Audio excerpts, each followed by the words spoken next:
Une poussière rouge s'entourbillonnait dans le paysage aride du Nevada, tandis que les doigts tremblants de Dia Hargrove serraient la lettre déchirée qui scellerait son destin. Veuve depuis 3 mois, elle allait maintenant être vendue comme du bétail aux frères de son mari, un homme dont le regard froid s'attardait toujours trop longtemps lorsque Thomas détournait les yeux. En 1878, Yarrington, dans le Nevada, n'était pas un endroit pour une femme seule. Mais Dia n'aurait jamais imaginé que le testament de son défunt mari contiendrait une clause aussi cruelle. Elle devait se remarier avec son beau-frère dans les 100 jours, sous peine de perdre tout ce qu'ils avaient construit ensemble. Le soleil matinal projetait de longues ombres dans la petite chambre de Dia, tandis qu'elle fixait son reflet dans le miroir fissuré. À 25 ans, le chagrin avait creusé ses joues, mais n'avait pas terni la farouche détermination de ses yeux noisettes. Ses cheveux châtains étaient tirés en arrière en un chignon sévère, convenable pour une veuve encore en deuil. Non pas qu'Edgar Harrove respectât son chagrin. Le mariage, cette parodie de union, était prévu au coucher du soleil, dans moins de 10 heures. Un coup sec à la porte d'entrée la fit sursauter. Dia lissa sa robe noire, redressa les épaules et descendit l'escalier étroit.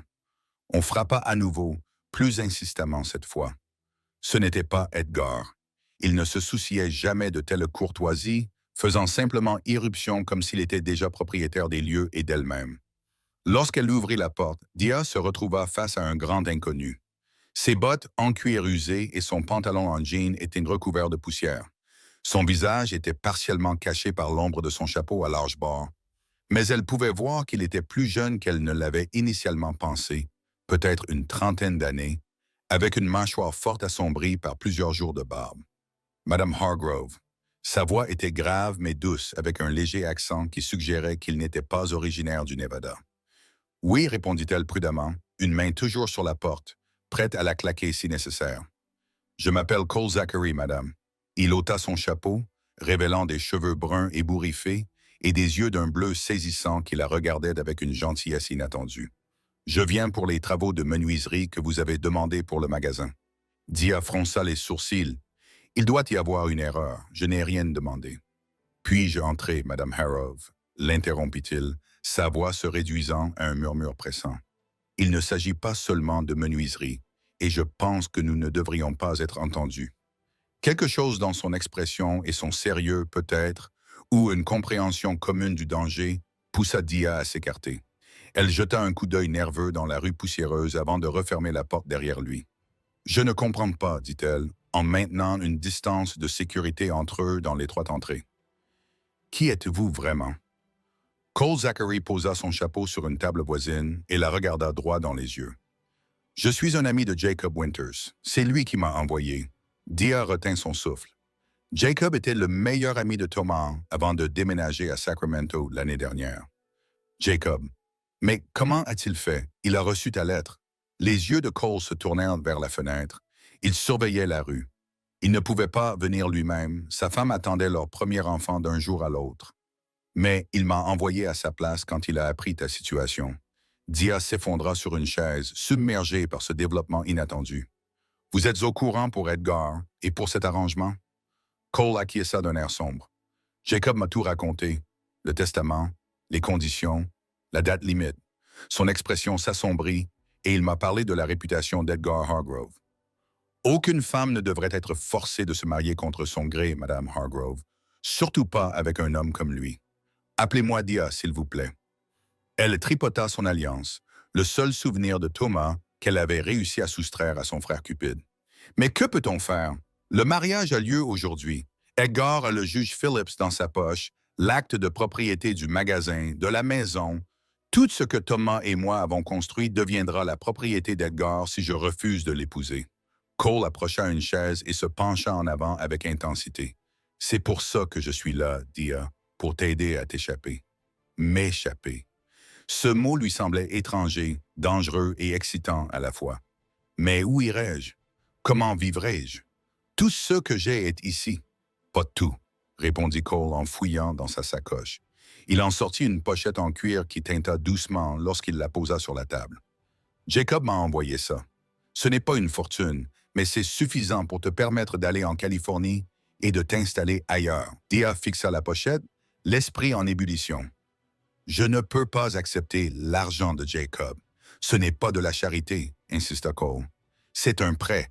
Si ça te rassure, Jacob a dit, tu es la femme d'affaires la plus avisée qu'il ait jamais connue. Il ne doute pas que tu t'en sortiras.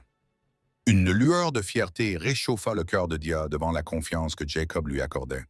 Elle avait tenu les comptes du magasin pendant des années avant la mort de Thomas, transformant une boutique en difficulté en l'entreprise la plus prospère de Yarrington. Edgar n'avait jamais approuvé le fait que Thomas confie une telle responsabilité à sa femme, affirmant que ce n'était pas le rôle d'une femme. Ce souvenir renforça sa détermination. Même si je voulais partir, et Dieu sait que c'est le cas, Edgar a des hommes qui surveillent la maison. Il sait que je me suis opposé à ce mariage. Les lèvres de Cole esquissèrent un léger sourire. C'est pourquoi nous devons faire preuve d'intelligence. Le mariage aura lieu au coucher du soleil, à l'église. Dia acquiesça. Edgar a insisté. Il veut que toute la ville en soit témoin. Tant mieux. Cela nous laisse du temps. Cole se leva et fit les 100 pas dans le petit salon, ses éperons tintant doucement à chaque pas. J'ai déjà fait en sorte qu'une calèche vous attende derrière l'écurie à 16 heures. Vous devrez voyager léger, avec seulement ce que vous pouvez transporter dans un sac.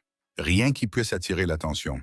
Vous donnez l'impression que c'est si simple, murmura Dia, même si l'espoir commençait à fleurir dans son cœur pour la première fois depuis des mois. Ce ne sera pas le cas, admit Cole en s'arrêtant pour la regarder directement. Edgar ne vous laissera pas partir sans se battre. Dès qu'il se rendra compte que vous êtes parti, il se lancera à votre poursuite. C'est pourquoi je resterai avec vous jusqu'à ce que nous arrivions à Sacramento. Dia observa cet inconnu qui risquait tant pour une femme qu'il n'avait jamais rencontrée. Pourquoi faites-vous cela? L'amitié de Jacob n'est pas une raison suffisante pour vous mettre en danger. Quelque chose brilla dans les yeux de Cole, une ombre de vieille douleur rapidement masquée. Disons simplement que j'ai mes propres raisons de détester les hommes qui imposent leur volonté aux autres. De plus, ajouta-t-il avec un soupçon de sourire, je cherchais une excuse pour quitter le Nevada. Il y a trop de souvenirs ici. Avant que Dia ne puisse insister, l'horloge sur la cheminée sonna, les surprenant tous les deux. 10 heures. Edgar passait généralement à la maison vers midi, officiellement pour discuter des détails du mariage, mais en réalité pour rappeler à Dia sa position précaire. Je devrais y aller, dit Cole en attrapant son chapeau. Ce serait trop suspect si je restais plus longtemps. Voici ce que tu dois faire. Il passait entre les 15 minutes suivantes à planifier sa fuite à voix basse. Cole ferait diversion au magasin général où Edgar passait la plupart de ses matinées à vérifier les stocks et à intimider les fournisseurs. Pendant ce temps, Dia se faufilerait par l'arrière de sa maison avec un seul sac, traverserait le jardin de Mme Finlay et rejoindrait Cole derrière l'écurie. Alors que Cole s'apprêtait à partir, Dia lui saisit impulsivement le bras. Et s'il nous surprend, Edgar n'est pas un homme indulgent. L'expression de Cole se durcit. Il ne nous surprendra pas, et s'il essaie... Sa main effleura le revolver à sa hanche, un geste si subtil que Dia faillit ne pas le remarquer. Jacob dit, « Tu es une femme qui vaut la peine qu'on se batte pour elle. J'ai l'intention de tenir la promesse que je lui ai faite. » Après le départ de Cole, Dia traversa la maison comme une femme dans un rêve, choisissant des objets avec des mains tremblantes.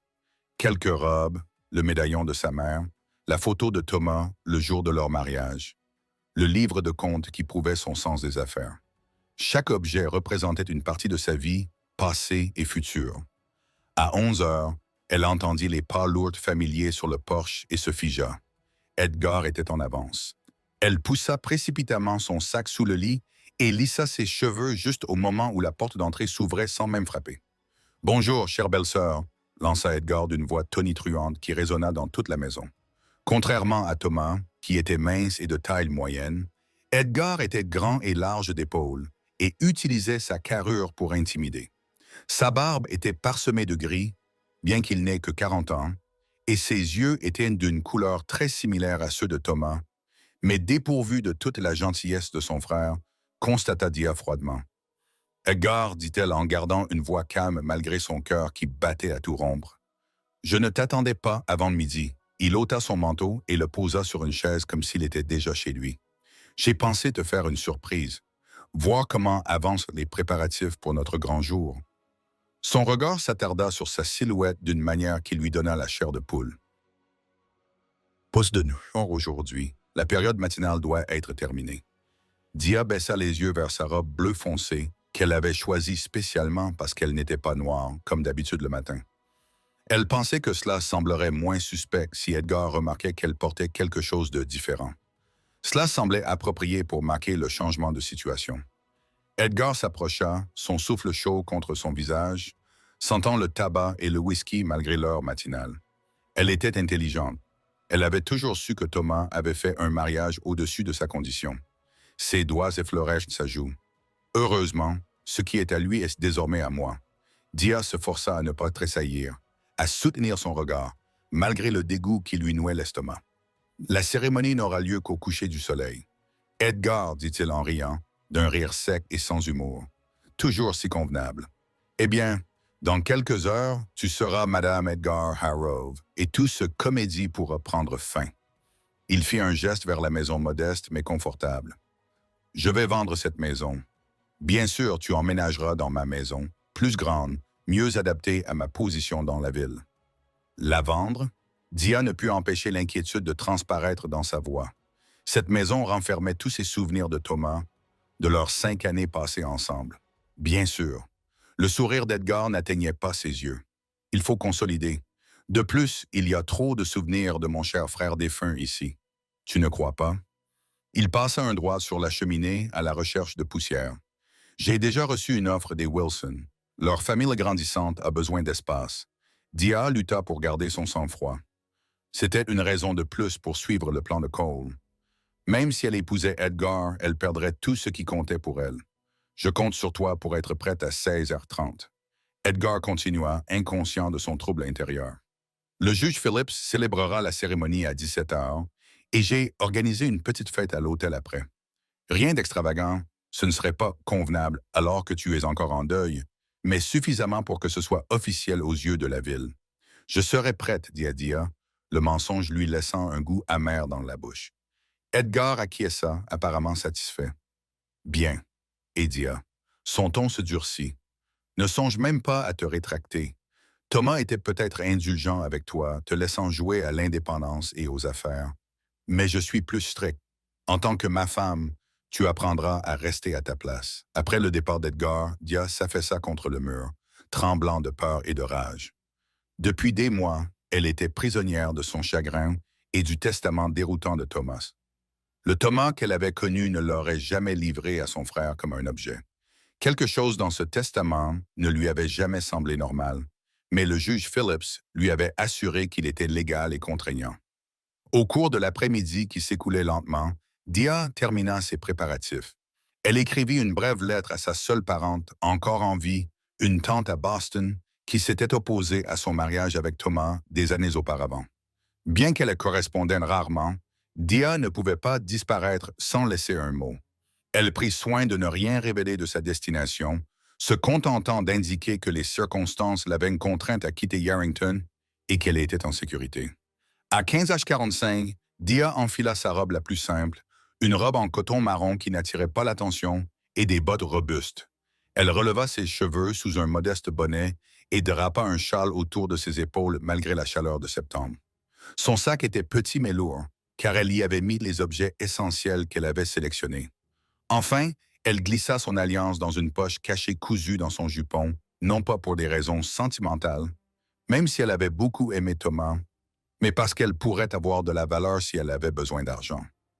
En regardant la rue depuis la fenêtre de sa chambre, Dia aperçut l'un des hommes d'Edgar, Randy Simmons, un cowboy brutal qui travaillait au ranch d'Edgar, assis sur un banc de l'autre côté de la rue, faisant semblant de tailler du bois mais surveillant clairement sa maison. Son cœur se serra, mais elle se souvint des instructions de Cole. Sortir par la porte arrière, traverser le jardin de Madame Finlay et passer derrière l'écurie. Éviter les rues principales. Prenant une profonde inspiration, Dia prit son sac et jeta un dernier regard autour de la chambre qu'elle avait partagée avec Thomas. « Au revoir », murmura-t-elle à la maison ou à la mémoire de Thomas. Elle n'en était pas sûre. La porte arrière grinça légèrement lorsqu'elle l'ouvrit doucement, alertant Dia. Elle s'arrêta, tendant l'oreille pour voir si Randy l'avait entendu, mais les seuls bruits qu'elle entendait étaient ceux des chevaux au loin et les cris occasionnels provenant de la rue principale. Se déplaçant rapidement mais silencieusement, elle traversa son petit jardin et se glissa à travers l'ouverture dans la clôture qui séparait sa propriété du jardin de Madame Finley. La vieille veuve était presque sourde et passait la plupart de ses après-midi à faire la sieste. Dia ne craignait donc pas d'être repérée alors qu'elle se faufilait entre les rangées de tomates et de haricots. Le véritable défi serait de traverser le terrain découvert entre la propriété de Madame Finley et l'arrière de l'écurie. Au moment où Dia atteignait le bord du jardin, elle entendit des cris provenant du magasin général. Bien qu'elle ne puisse pas distinguer les mots, elle reconnut la voix de Cole qui semblait en colère. La diversion avait commencé. Le cœur battant, Dia traversa l'espace ouvert, son sac cognant maladroitement contre sa hanche. L'entrée arrière de l'écurie était juste devant elle, dans l'ombre et apparemment vide. Pendant un moment terrifiant, elle crut que Cole n'était pas venu la chercher et qu'elle était vraiment seule. Puis une main puissante attrapa son bras et l'entraîna dans l'ombre de l'écurie. « Tu as réussi », murmura Cole, le soulagement perceptible dans sa voix. « Des problèmes ?» Dia secoua la tête, trop essoufflée pour parler immédiatement. Maintenant que le moment était venu, la peur menaçait de submerger sa détermination. L'homme d'Edgar surveillait l'avant de la maison, mais je n'ai vu personne à l'arrière. Bien. Cole la guida plus loin dans l'écurie où un chariot était prêt, attelé à 2 chevaux baies robustes. C'était un simple chariot de ferme, sans particularité, à l'exception de la bâche qui les protégerait du soleil et des regards indiscrets. Monte à l'arrière et reste baissé. J'ai disposé des caisses et des couvertures pour te cacher jusqu'à ce que nous soyons sortis de la ville. Dia grimpa dans le chariot et s'installa entre des caisses en bois qui sentèrent la pomme et le café. Cole la couvrit d'une couverture rugueuse avec des gestes efficaces mais doux. « Pourquoi ces cris ?» demanda-t-elle pendant qu'il s'affairait. Un soupçon de sourire traversa le visage de Cole. « Disons simplement que le magasin d'Edgar va perdre une partie de son stock et qu'il sera trop occupé à se disputer avec le shérif au sujet du vagabond qui l'a volé pour remarquer que sa femme a disparu avant qu'il ne soit trop tard. Tu as volé dans le magasin. » Dia était une gosaste. « Rien de valeur, » la rassura Cole, juste assez pour semer la confusion. Je me suis assuré que le shérif me voit bien, ou plutôt qu'il voit bien un homme portant un chapeau et un manteau similaires qui se dirige actuellement vers l'est, hors de la ville, tandis que nous irons vers l'ouest. Malgré son inquiétude, Dia ne pouvait s'empêcher d'admirer sa détermination. « Tu as déjà fait ça avant, n'est-ce pas? Aider des gens à s'échapper. » L'expression de Cole devint prudente. « Disons simplement que j'ai appris quelques astuces au fil des ans. » Il vérifia la rue avant de monter sur le siège du chariot. « Reste baissée et silencieuse jusqu'à ce que je te dise le contraire. »« Prête ?» Dia acquiesça, puis réalisa qu'il ne pouvait pas la voir. « Oui, » murmura-t-elle en serrant son sac contre sa poitrine. « Je suis prête. » Le chariot se mit en route, et la nouvelle vie de Dia commença au rythme régulier des sabots frappant le sol dur et compact de Yerington, dans le Nevada. Un bruit qui s'estompa progressivement à mesure que Cole les guidait vers l'ouest, en direction de la Californie et de la liberté. Pendant la première heure, Dia resta cachée sous la couverture, suffocante sous la chaleur de l'après-midi, mais trop effrayée pour sortir.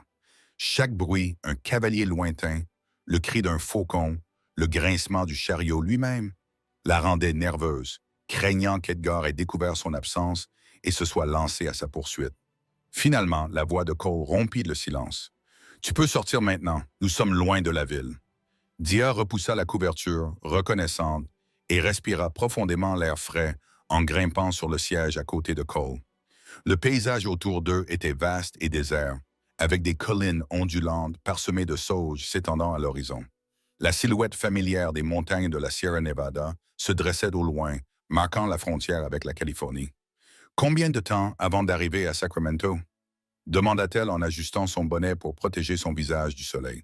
« 5 jours si nous avançons bien, » répondit Cole, les yeux rivés sur la piste devant lui. « Nous nous arrêterons d'abord à Carson City.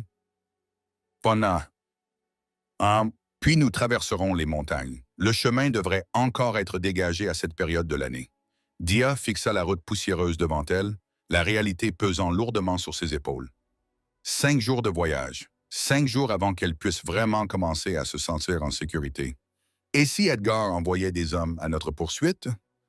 C'est possible, reconnut Cole. Mais nous avons une bonne longueur d'avance et j'ai pris des précautions. Nous ne suivons pas la route principale, trop facile à suivre. Ils chevauchèrent en silence pendant un moment, chacun perdu dans ses pensées. Dia observa discrètement le profil de son compagnon. Dans la lumière éclatante de l'après-midi, elle pouvait voir des détails qui lui avaient échappé auparavant.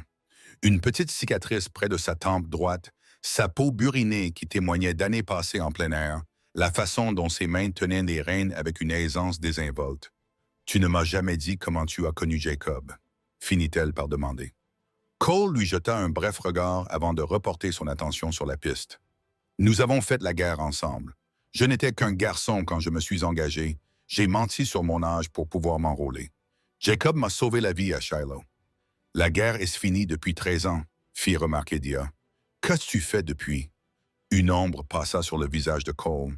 Un peu de tout. J'ai travaillé dans un ranch au Texas pendant un certain temps. J'ai fait du repérage pour l'armée. Je suis parti vers le nord il y a quelques années, dit-il en haussant les épaules.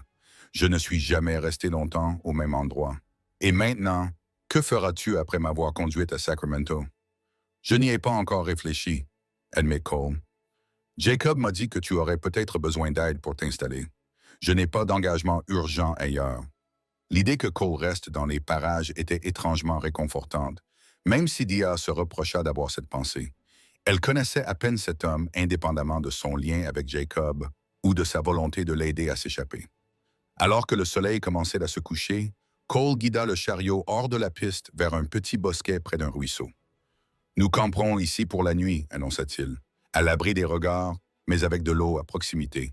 Dia ressentit une pointe d'anxiété à l'idée de passer la nuit seule dans la nature sauvage avec un homme qu'elle venait de rencontrer. Malgré la recommandation de Jacob, Cole sembla percevoir son malaise.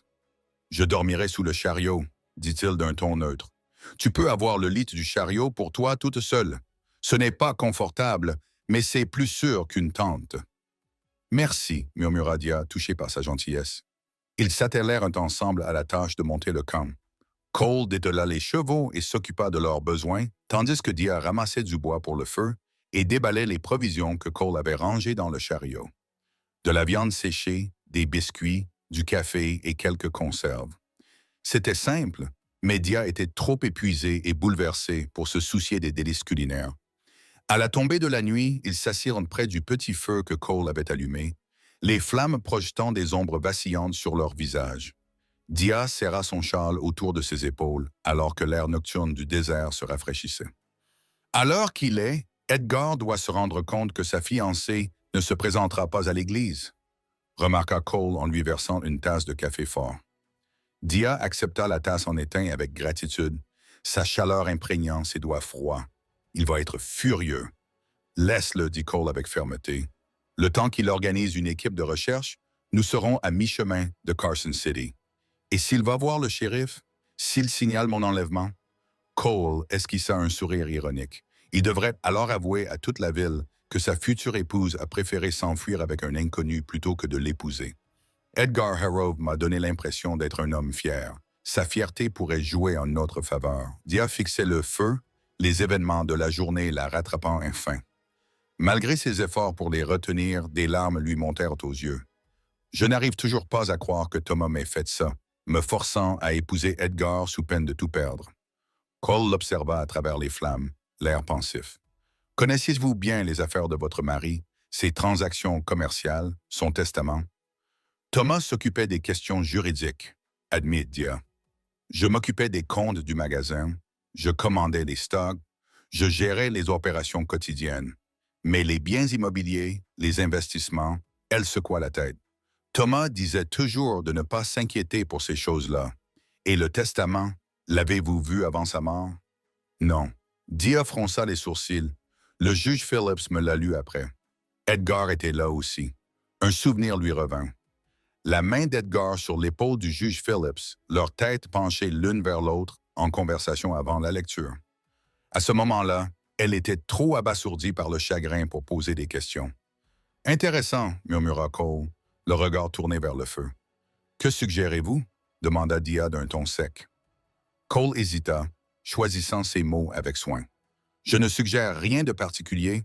Mais d'après mon expérience, les documents juridiques peuvent parfois être influencés par ceux qui ont le pouvoir ou l'argent, l'implication restant en suspens entre eux. Edgar aurait-il pu modifier le testament de Thomas? L'idée était à la fois choquante et pourtant tout à fait logique. Edgar avait toujours convoité ce que Thomas possédait, une entreprise prospère, une maison confortable, et Dear réalisa avec un frisson que peut-être même sa femme. Si c'est vrai, dit-elle lentement, alors tout ce que je fais, fuir, abandonner l'entreprise que Thomas et moi avons bâtie ensemble, pourrait être inutile. Pas inutile, rétorqua Cole. Même si le testament est légitime, tu échappes à un mariage que tu ne veux pas avec un homme en qui tu n'as pas confiance. Cela vaut quelque chose. Dia acquiesça en buvant une gorgée de café fort et amer. Tu as raison, bien sûr. C'est juste difficile de tout laisser derrière soi. Les choix les plus difficiles sont généralement les bons, dit Cole doucement. Et quelque chose dans son ton fit se demander à Dia quel choix difficile il avait dû faire dans sa propre vie. Ils se tuèrent, écoutant les bruits de la nuit autour d'eux, le hennissement doux des chevaux, le chant des grillons, le hurlement lointain d'un coyote. Malgré l'incertitude de sa situation, Dia ressentit un étrange sentiment de paix l'envahir. Pour la première fois depuis la mort de Thomas, elle prenait ses propres décisions, traçait sa propre voie. Nous devrions nous reposer, finit par dire Cole en éteignant soigneusement le feu. Nous partirons à l'aube. Dia grimpa dans le fond du chariot, disposa son petit sac en guise d'oreiller et s'enveloppa dans la couverture que Cole lui avait fournie. À travers une ouverture dans la bâche, elle pouvait voir les étoiles scintiller dans le vaste ciel du Nevada, plus brillantes et plus nombreuses qu'elle ne l'avait jamais été en ville. Cole, appela-t-elle doucement, sachant qu'il s'installait sous le chariot.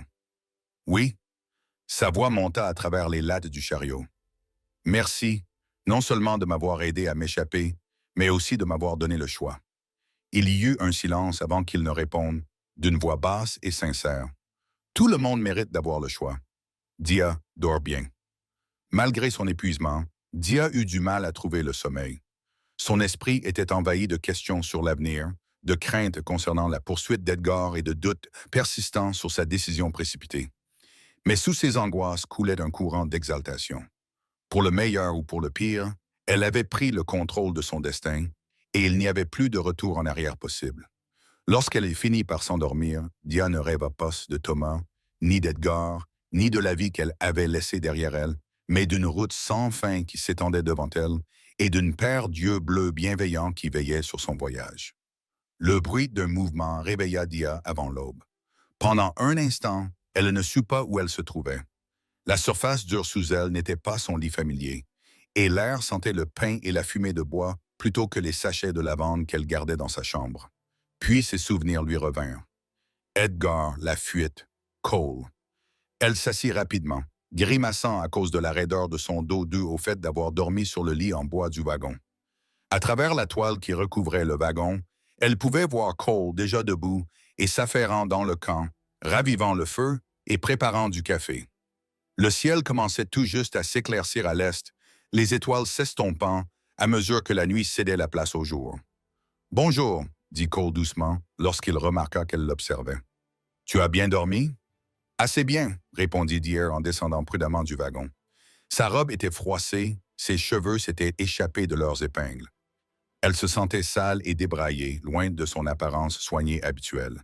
« Y a-t-il un endroit où je pourrais me rafraîchir un peu? » Cole fit un geste vers le ruisseau. « L'eau est froide, mais elle est propre.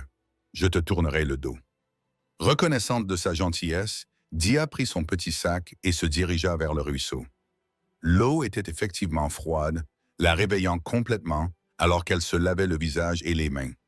Elle changea son col pour un col propre, retressa ses cheveux et les fixa solidement sous son bonnet.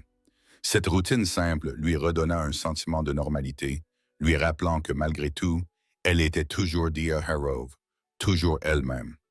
Lorsqu'elle revint au campement, Cole avait préparé du café et faisait frire du porc salé dans une petite poêle.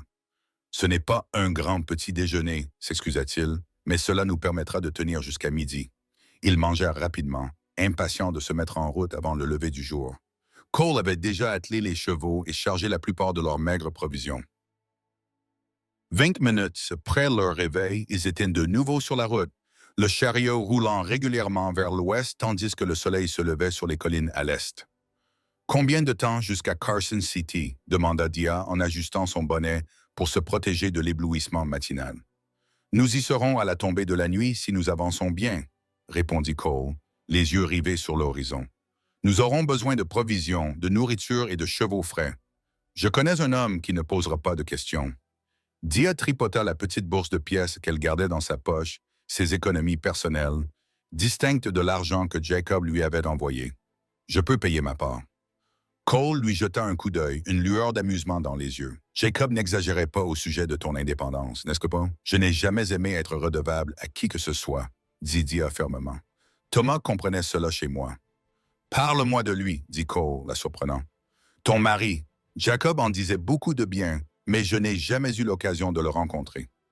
Dia resta silencieuse un instant, fouillant dans ses souvenirs. Elle parlait rarement de Thomas, même avant sa mort. Leur mariage était resté discret, malgré le fait qu'ils vivaient dans une petite ville où tout le monde connaissait les affaires des autres. Thomas était gentil, finit-elle par dire. Pas faible. Il pouvait être têtu quand il le fallait, mais il était doux. Il croyait qu'il fallait donner une chance aux gens. Un petit sourire effleura ses lèvres. C'est comme ça que nous nous sommes rencontrés. En fait, j'essayais de vendre du tissu en faisant du porte-à-porte après la mort de mes parents. La plupart des gens me renvoyaient, mais Thomas m'invitait à entrer et écoutait mon argumentaire. Il finissait par acheter assez de calicot pour habiller la moitié de la ville. Il avait l'air d'être un homme bien. Il l'était. La gorge de Dia se serra sous l'effet d'une émotion inattendue. Nous étions partenaires en tout. Le magasin était en difficulté lorsque nous nous sommes mariés, mais ensemble, nous en avons fait quelque chose dont nous étions fiers. Sa voix se durcit. C'est ce qui rend la revendication d'Edgar si amère. La moitié de ce succès était le mien, mon travail, mes idées. Mais aux yeux de la loi, tout appartenait à Thomas et maintenant à son frère. Cole resta silencieux pendant un long moment, guidant le chariot autour d'une section particulièrement accidentée du sentier. « La loi n'est pas toujours juste, dit-il finalement. Je l'ai vu maintes fois. C'est pour ça que tu erres? Demanda Dia, choisissant ses mots avec soin. Il y avait quelque chose dans l'attitude de Cole qui suggérait qu'il fuyait quelque chose, tout comme elle en ce moment. Il haussa les épaules, un geste qui lui devenait familier. En partie après la guerre, j'ai eu du mal à m'installer quelque part. Trop de fantômes. Il lui jeta un bref coup d'œil. C'est plus facile de continuer à avancer. Mais c'est solitaire, observa Dia doucement. Parfois, admit Cole, mais il y a aussi de la liberté dans cela. Pas d'attente, pas d'obligation. Pas de lien, ajouta Dia, et elle vit dans le scintillement de ses yeux que ces mots l'avaient touché.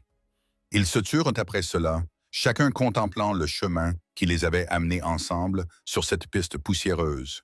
Une veuve fuyant un mariage non désiré et un vagabond qui semblait à la fois être une aide et un mystère. Alors que la matinée se prolongeait dans l'après-midi, le paysage commença à changer subtilement. Les collines devinrent plus prononcées, parsemées de genévriers et de pins, plutôt que de simples buissons de sauge. Au loin, les montagnes de la Sierra Nevada se dressaient, leurs sommets enneigés scintillant sous le soleil d'automne. Ils s'arrêtèrent brièvement à midi pour reposer les chevaux et manger un repas simple composé de viande séchée et de biscuits secs. Cole resta vigilant, son regard revenant fréquemment sur la piste derrière eux, à la recherche de tout signe de poursuite. « Tu penses qu'il nous suit? » demanda Dia, exprimant la crainte qui les habitait depuis leur départ. Cole réfléchit à la question. Si c'est le cas, il ne nous a pas encore rattrapés. C'est déjà ça. Il lui tendit sa gourde. Edgar me donne l'impression d'être un homme qui n'aime pas perdre ce qu'il considère comme sien.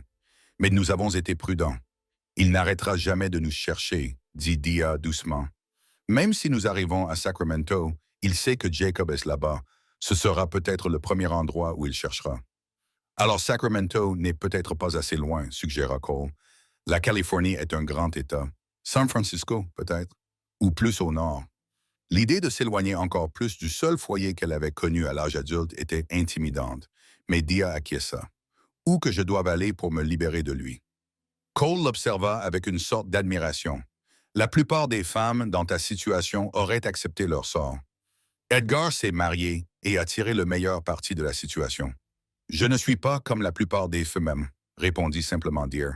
Et j'ai vu ce que le mariage avec un homme comme Edgar fait à une femme. Sa première femme s'est éteinte sous son emprise, elle est morte avant d'avoir 30 ans. Je ne partagerai pas son sort.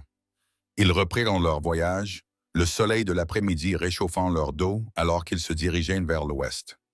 Dia se sentait de plus en plus à l'aise en compagnie de Cole, sa lassitude initiale laissant place à une confiance prudente. C'était un homme peu loquace, mais ses mots étaient réfléchis. Il ne la traitait pas comme une femme sans défense ayant besoin d'être secourue, mais comme une partenaire dans leur entreprise commune. Alors que le soleil commençait à descendre vers l'horizon occidental, les faubourgs de Carson City apparurent. Même de loin, Dia pouvait voir que la ville était plus grande que Yarrington, avec des bâtiments plus imposants et des rues plus animées. « Nous devrons être prudents ici », avertit Cole alors qu'il s'approchait. « C'est la capitale du territoire. Il y a plus de lois, plus de gens qui pourraient se souvenir de nous avoir vus. »« Quelle est notre histoire ?» demanda Dia de manière pragmatique. « Si quelqu'un pose la question, » répondit Cole, « nous sommes un couple en voyage pour rendre visite à de la famille en Californie. Garde ton bonnet baissé sur ton visage et laisse-moi parler. » Dia acquiesça, même si l'idée de se faire passer pour la femme de Cole lui donna un frisson inattendu dans le ventre. Elle se dit que c'était simplement de l'anxiété due à leur situation précaire, rien de plus. Carson City était en pleine effervescence, même à l'approche du soir. La rue principale était bordée d'imposants bâtiments en briques, contrastant fortement avec les structures principalement en bois de Yarrington. Des chevaux et des chariots encombraient la voie publique, tandis que des hommes et des femmes bien habillés se promenaient sur les trottoirs. L'Assemblée législative du territoire était en session. Cole expliqua à voix basse ce qui expliquait cette activité inhabituelle. Il guida le chariot vers une écurie située à la périphérie de la ville, loin des principaux hôtels et commerces. « Attends ici, dit-il à Dia en sautant du siège de la charrette. Je vais parler au maître de l'écurie. » Dia resta dans la charrette, détournant le visage des passants. Elle pouvait entendre Cole converser avec quelqu'un d'un ton amical, mais sans familiarité excessive. Il avait plutôt l'air d'un voyageur de passage que d'une personne ayant des liens avec cet endroit. Lorsqu'il revint, son expression était satisfaite. « Nous avons de la chance. Le cousin d'un de mes amis est propriétaire de cette écurie. Il nous a réservé une chambre dans une pension voisine avec une entrée privée. Personne ne posera de questions. Et il nous fournira des chevaux frais demain matin. » « Une chambre, » répéta Dia, les joues rougissantes malgré elle. « Une seule. » Les yeux de Cole se plissèrent légèrement. « Ne vous inquiétez pas, Madame Zachary. Le sol me conviendra parfaitement. » L'utilisation d'un faux nom et l'implication d'un mariage fictif troublaient Dia plus qu'elle ne voulait l'admettre. « Bien sûr, je ne voulais pas suggérer... »« Je sais, » l'interrompit gentiment Cole. « Ta réputation est en sécurité avec moi, Dia. » La pension était une modeste bâtisse de 2 étages située à quelques pâtés de maisons de l'écurie. Comme promis, elle disposait d'une entrée latérale qui leur permettait d'accéder à leur chambre sans passer par les pièces principales de la maison. La chambre elle-même était petite mais propre, avec un lit étroit, un lavabo et une seule chaise. « Je vais nous trouver de quoi manger, » dit Cole une fois qu'ils eurent rangé leurs maigres affaires. « Verrouille la porte derrière moi et n'ouvre à personne d'autre. » Après son départ, Dia fit les 100 pas dans la petite pièce, agitée. Pour la première fois depuis le début de leur fuite, elle avait un moment pour réfléchir véritablement à ce qu'elle avait fait. Elle avait abandonné sa maison, son entreprise, tout ce qui lui était familier pour s'enfuir avec un homme qu'elle connaissait à peine. L'ampleur de la situation menaçait de la submerger. Mais quelle autre alternative avait-elle? Le mariage avec Edgar aurait été une prison d'un autre genre. Au moins, elle avait maintenant une chance de prendre un nouveau départ, aussi incertain fût-il. Ses pensées furent interrompues par un coup à la porte. « Dia, c'est moi », dit doucement Cole. Elle ouvrit la porte et le trouva en équilibre sur un plateau chargé de nourriture, de bols fumants de ragoût, de pain frais et même d'une petite cafetière. « La propriétaire s'est montrée généreuse », expliqua-t-il avec un léger sourire. « Et j'ai peut-être mentionné que ma femme ne se sentait pas bien après notre long voyage. » Ils partagèrent ce repas simple dans un silence complice, tous deux trop affamés pour converser. Le ragoût était copieux, plein de légumes et de bœuf tendre, le premier vrai repas que Dia avait mangé depuis son départ de Yarrington. C'est délicieux, soupira-t-elle en coupant un autre morceau de pain. Je ne m'étais pas rendu compte à quel point j'avais faim. Cole l'observait avec un amusement discret. Tu as eu beaucoup de soucis. Lorsqu'ils eurent fini de manger, Cole rassembla leurs bols et déposa le plateau devant la porte pour qu'il soit ramassé. Nous devrions nous coucher tôt, suggéra-t-il. Je veux prendre la route avant l'aube. Il prit une couverture supplémentaire sur le lit et l'étendit sur le sol à côté de la porte, se créant ainsi un lit de fortune. Dia, submergée par une soudaine timidité, se retourna pour enfiler sa chemise de nuit, reconnaissante à la faible lumière de la lampe qui dissimulait son rougissement. « Bonne nuit, Cole, dit-elle doucement en se glissant sous les couvertures. « Bonne nuit, Dia, répondit-il en éteignant la lampe. Dans l'obscurité, Dia écouta les sons inconnus de Carson City, la musique lointaine d'un piano provenant d'un saloon, les rires ou les voix occasionnelles dans la rue, le craquement de la pension qui s'installait pour la nuit.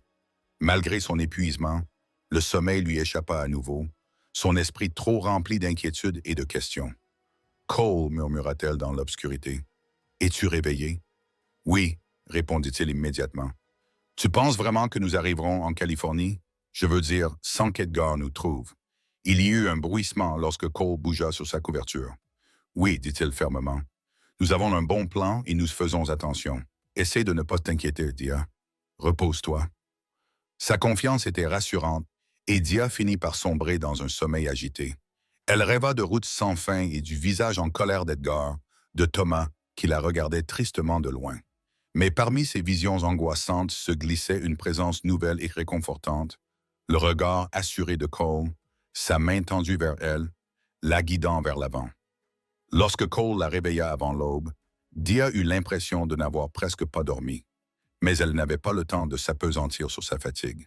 Ils devaient se mettre en route rapidement, avant que la plupart des habitants de Carson City ne se réveillent. Ils quittèrent la pension aussi discrètement qu'ils étaient arrivés et traversèrent les rues silencieuses pour se rendre à l'écurie. Fidèle à sa parole, l'ami de Cole avait prévu des chevaux frais, des animaux vigoureux et reposés qui les transporteraient plus efficacement à travers le col que leur attelage fatigué. Alors qu'ils quittaient Carson City, le ciel à l'est commençant tout juste à s'éclaircir, Dia ressentit un étrange mélange d'appréhension et d'excitation. Devant eux s'étendait la Sierra Nevada, la frontière naturelle entre le territoire du Nevada et la Californie. Et entre son ancienne vie et l'avenir qui l'attendait.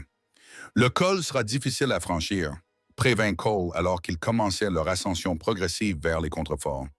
Mais le temps est de notre côté. Le ciel est dégagé, aucun signe de neige précoce. Le paysage devenait plus spectaculaire à chaque kilomètre, pins imposants, affleurements granitiques, torrents alimentés par la fonte des neiges. L'air devenait plus frais et plus doux à mesure qu'il grimpait, remplissant les poumons de Dia de l'odeur des conifères et de la terre. À midi, ils avaient atteint la partie la plus raide de l'ascension. Cole maniait les chevaux avec expertise, les guidant sur le sentier qui se rétrécissait à l'aide de commandes calmes et d'une main sûre sur les rênes. Dia s'émerveillait devant les panoramas qui s'ouvraient à chaque virage. Des vallées profondes creusées par d'anciens glaciers, des forêts s'étendant à perte de vue, et toujours, les montagnes s'élevant majestueusement au-dessus d'eux. « C'est magnifique », murmura-t-elle, oubliant momentanément ses craintes face à une telle grandeur. Cole lui jeta un coup d'œil, son expression s'adoucissant quelque peu. « C'est différent du Nevada, n'est-ce pas? » « Complètement. » Dia serra son châle autour de ses épaules, alors que l'air de la montagne se rafraîchissait. « Je ne suis jamais sorti du Nevada auparavant. Thomas m'avait toujours promis que nous irions visiter San Francisco un jour, mais la vie en a décidé autrement. » Cole termina sa phrase à sa place. « Oui. » Le regard de Dia s'attarda sur un sommet lointain, d'un blanc éclatant sous la neige précoce. Il y a toujours un lendemain, jusqu'à ce que soudain, il n'y en ait plus. Ils s'arrêtèrent brièvement près d'un petit ruisseau pour abreuver les chevaux et se dégourdir les jambes. Dia s'éloigna de quelques pas pour cueillir des fleurs sauvages tardives qui poussaient parmi les rochers. Ce geste simple lui semblait futile après des jours de tension, mais les fleurs jaunes vifs lui remontèrent le moral. Lorsqu'elle revint au chariot, elle trouva Cole en train d'étudier une carte usée. « Nous avançons bien, » lui dit-il en suivant leur itinéraire du doigt. « Nous devrions atteindre le sommet dans la soirée, puis commencer à descendre le versant ouest. Il y a une halte où nous pourrons passer la nuit en toute sécurité, plutôt que de camper à la Belle Étoile, surtout à cette altitude. Au fur et à mesure qu'ils continuaient leur ascension, le sentier devenait plus étroit et plus dangereux. À certains endroits, le dénivelé d'un côté était effrayant, et rien n'empêchait un chariot imprudent de plonger de plusieurs centaines de mètres dans la gorge rocheuse en contrebas. Cole franchissait ces passages avec une précision minutieuse, tout son être concentré sur la conduite des chevaux en toute sécurité. Dia se surprit à observer son profil plus souvent que le paysage. La ligne de sa mâchoire, la concentration dans ses yeux bleus, la façon dont le soleil de montagne faisait ressortir les reflets auburn de ses cheveux foncés. Il y avait quelque chose de fascinant dans son calme et sa compétence, son absence de prétention ou d'artifice. « Parlez-moi davantage de vous, dit-elle soudainement, rompant un long silence. Pas seulement du fait que vous avez combattu pendant la guerre ou que vous avez dérivé. Qui êtes-vous, Cole Zachary? » Il lui jeta un coup d'œil, visiblement surpris par cette question directe. Pendant un instant, Dia crut qu'il allait encore éluder la question avec l'un de ses haussements d'épaules évasifs. Au lieu de cela, il soupira doucement. « Je suis né dans le Tennessee, commença-t-il, les yeux fixés sur le sentier devant lui, dans une petite ferme près de Knoxville. Mon père cultivait du tabac et élevait quelques vaches. Ma mère est morte de tuberculose quand j'avais 8 ans.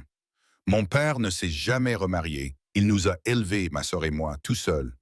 Vous avez une sœur? » Dia était surprise. Il n'avait jamais parlé de sa famille auparavant. Cole a corrigé doucement. « Sarah est morte en 63 pendant que je faisais la guerre. La fièvre l'a emportée. Ses mains se crispèrent sur la rampe. Elle avait 17 ans. Je suis désolé, murmura Dia, comprenant maintenant certaines des ombres qui se cachaient derrière son attitude décontractée.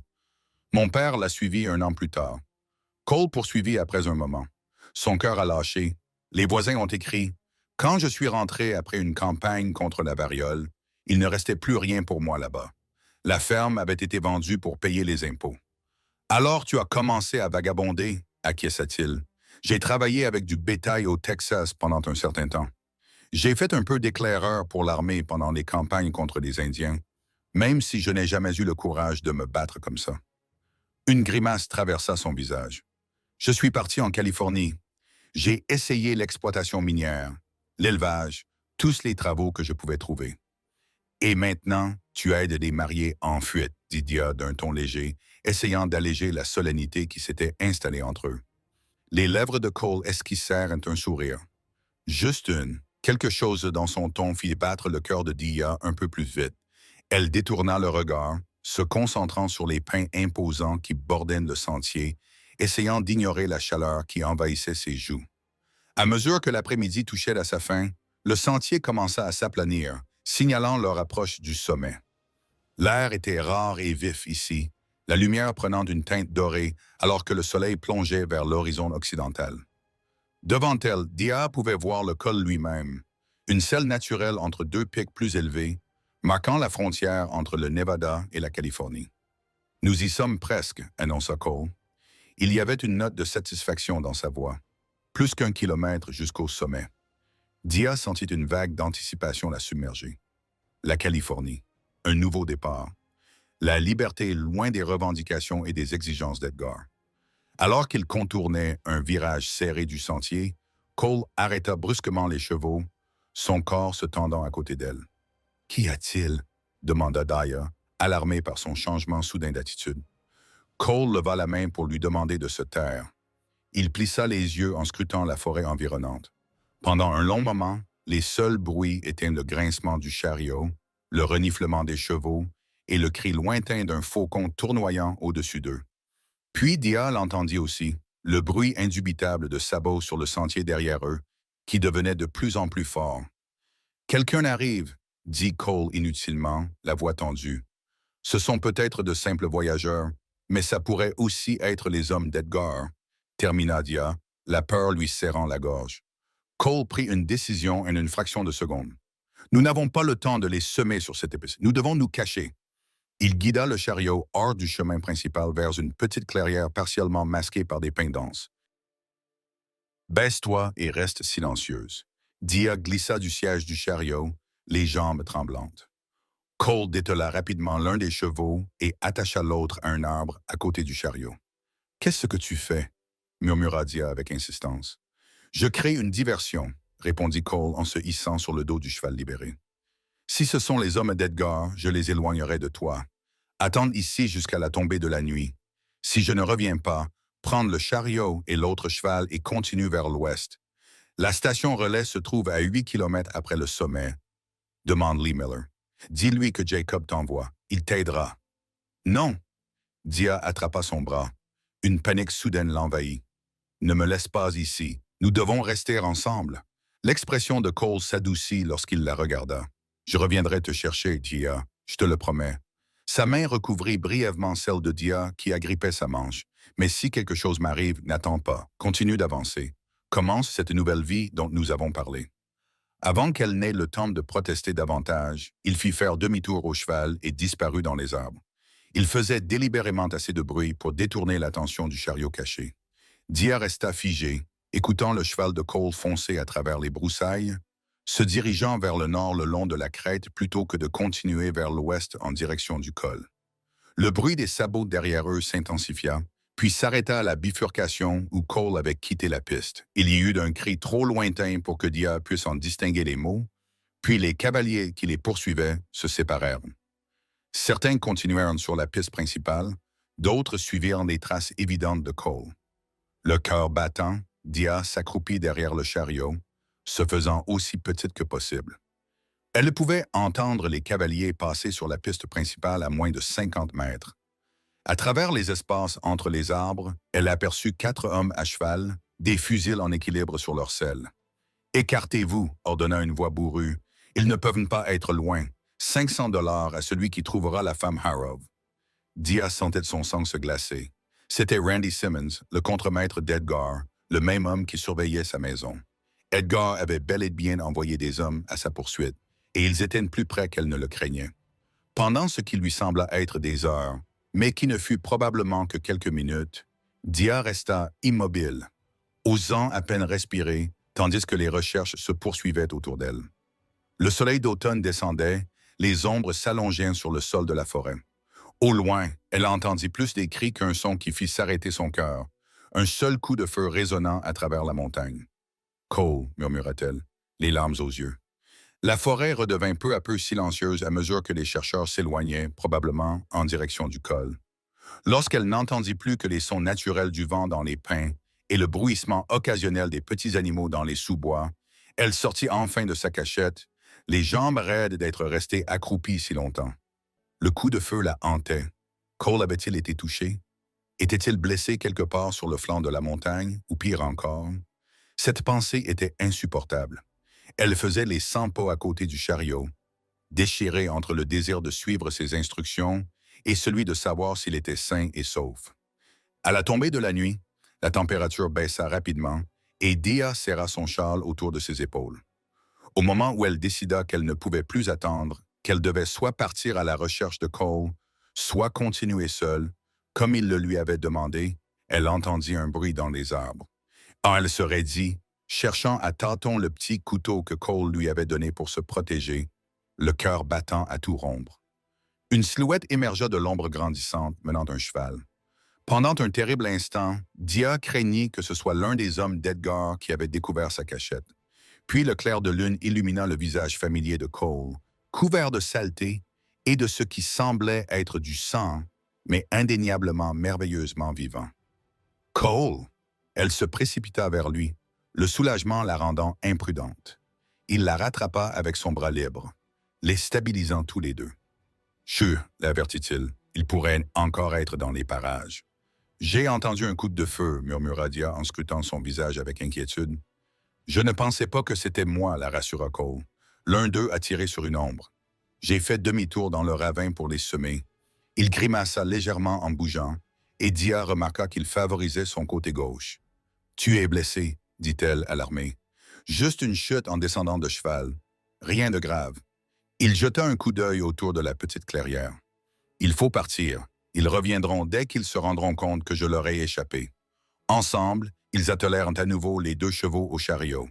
Cole insista pour conduire malgré son inconfort évident, affirmant que la piste qui descendait le versant ouest serait encore plus dangereuse dans l'obscurité que l'ascension ne l'avait été en plein jour. Ils avancèrent lentement, sans lanterne, pour éviter d'être repérés, se fiant au clair de lune et à l'instinct de Cole pour suivre le chemin sinueux. Dia était assise près de lui sur le siège du chariot, très consciente de sa respiration laborieuse et des grimaces qui traversaient parfois son visage lorsque le chariot cahotait sur un sol accidenté. « Comment nous ont-ils trouvés si rapidement ?» demanda-t-elle, parlant à voix basse malgré le sentier désert. L'expression de Cole était sombre au clair de lune. « Eddard a dû télégraphier à Carson City dès qu'il s'est rendu compte que tu étais parti. Il leur a demandé de surveiller le col. C'est la route la plus directe vers la Californie. » Dia sentit son estomac se nouer de peur. « Vont-ils nous attendre à la deuxième station? »« C'est possible, » admet Cole. « Mais nous avons un avantage maintenant. Ils se sont séparés. Certains suivent ma fast piste vers le nord et recherchent un homme et une femme voyageant et ensemble. Nous devrons être plus prudents. Peut-être changer notre approche. Ils se turent lorsque la piste devint particulièrement étroite, exigeant toute l'attention de Cole. Dia se surprit à l'observer dans le clair de lune argentée, remarquant les rides d'épuisement autour de ses yeux, la détermination de sa mâchoire. Il avait risqué sa vie pour elle aujourd'hui, une femme qu'il connaissait à peine, liée à lui uniquement par un ami commun et une promesse. « Pourquoi fais-tu vraiment cela, Cole ?» demanda-t-elle doucement lorsque le sentier s'élargit à nouveau. « La vérité, ce n'est pas seulement à cause de Jacob. » Cole resta silencieux si longtemps que Dia crut qu'il ne répondrait pas. Finalement, il soupira. « J'avais une femme autrefois, » dit-il d'une voix si basse qu'elle dut tendre l'oreille pour l'entendre. Au Texas, après la guerre, elle s'appelait Clara. Dia attendit, sentant la difficulté de ce qu'ils partageaient. « Elle était mariée quand je l'ai rencontrée, » continua Cole, à un éleveur nommé Dawson, un ivrogne méchant qui la battait régulièrement. Je travaillais comme ouvrier agricole dans la propriété voisine. Ses mains se crispèrent sur la réservation. Je l'entendais pleurer la nuit quand je longeais la clôture près de leur propriété. « Que s'est-il passé ?» demanda Dia doucement lorsqu'il se tut à nouveau. « Je lui ai proposé de l'aider à partir, » dit simplement Cole.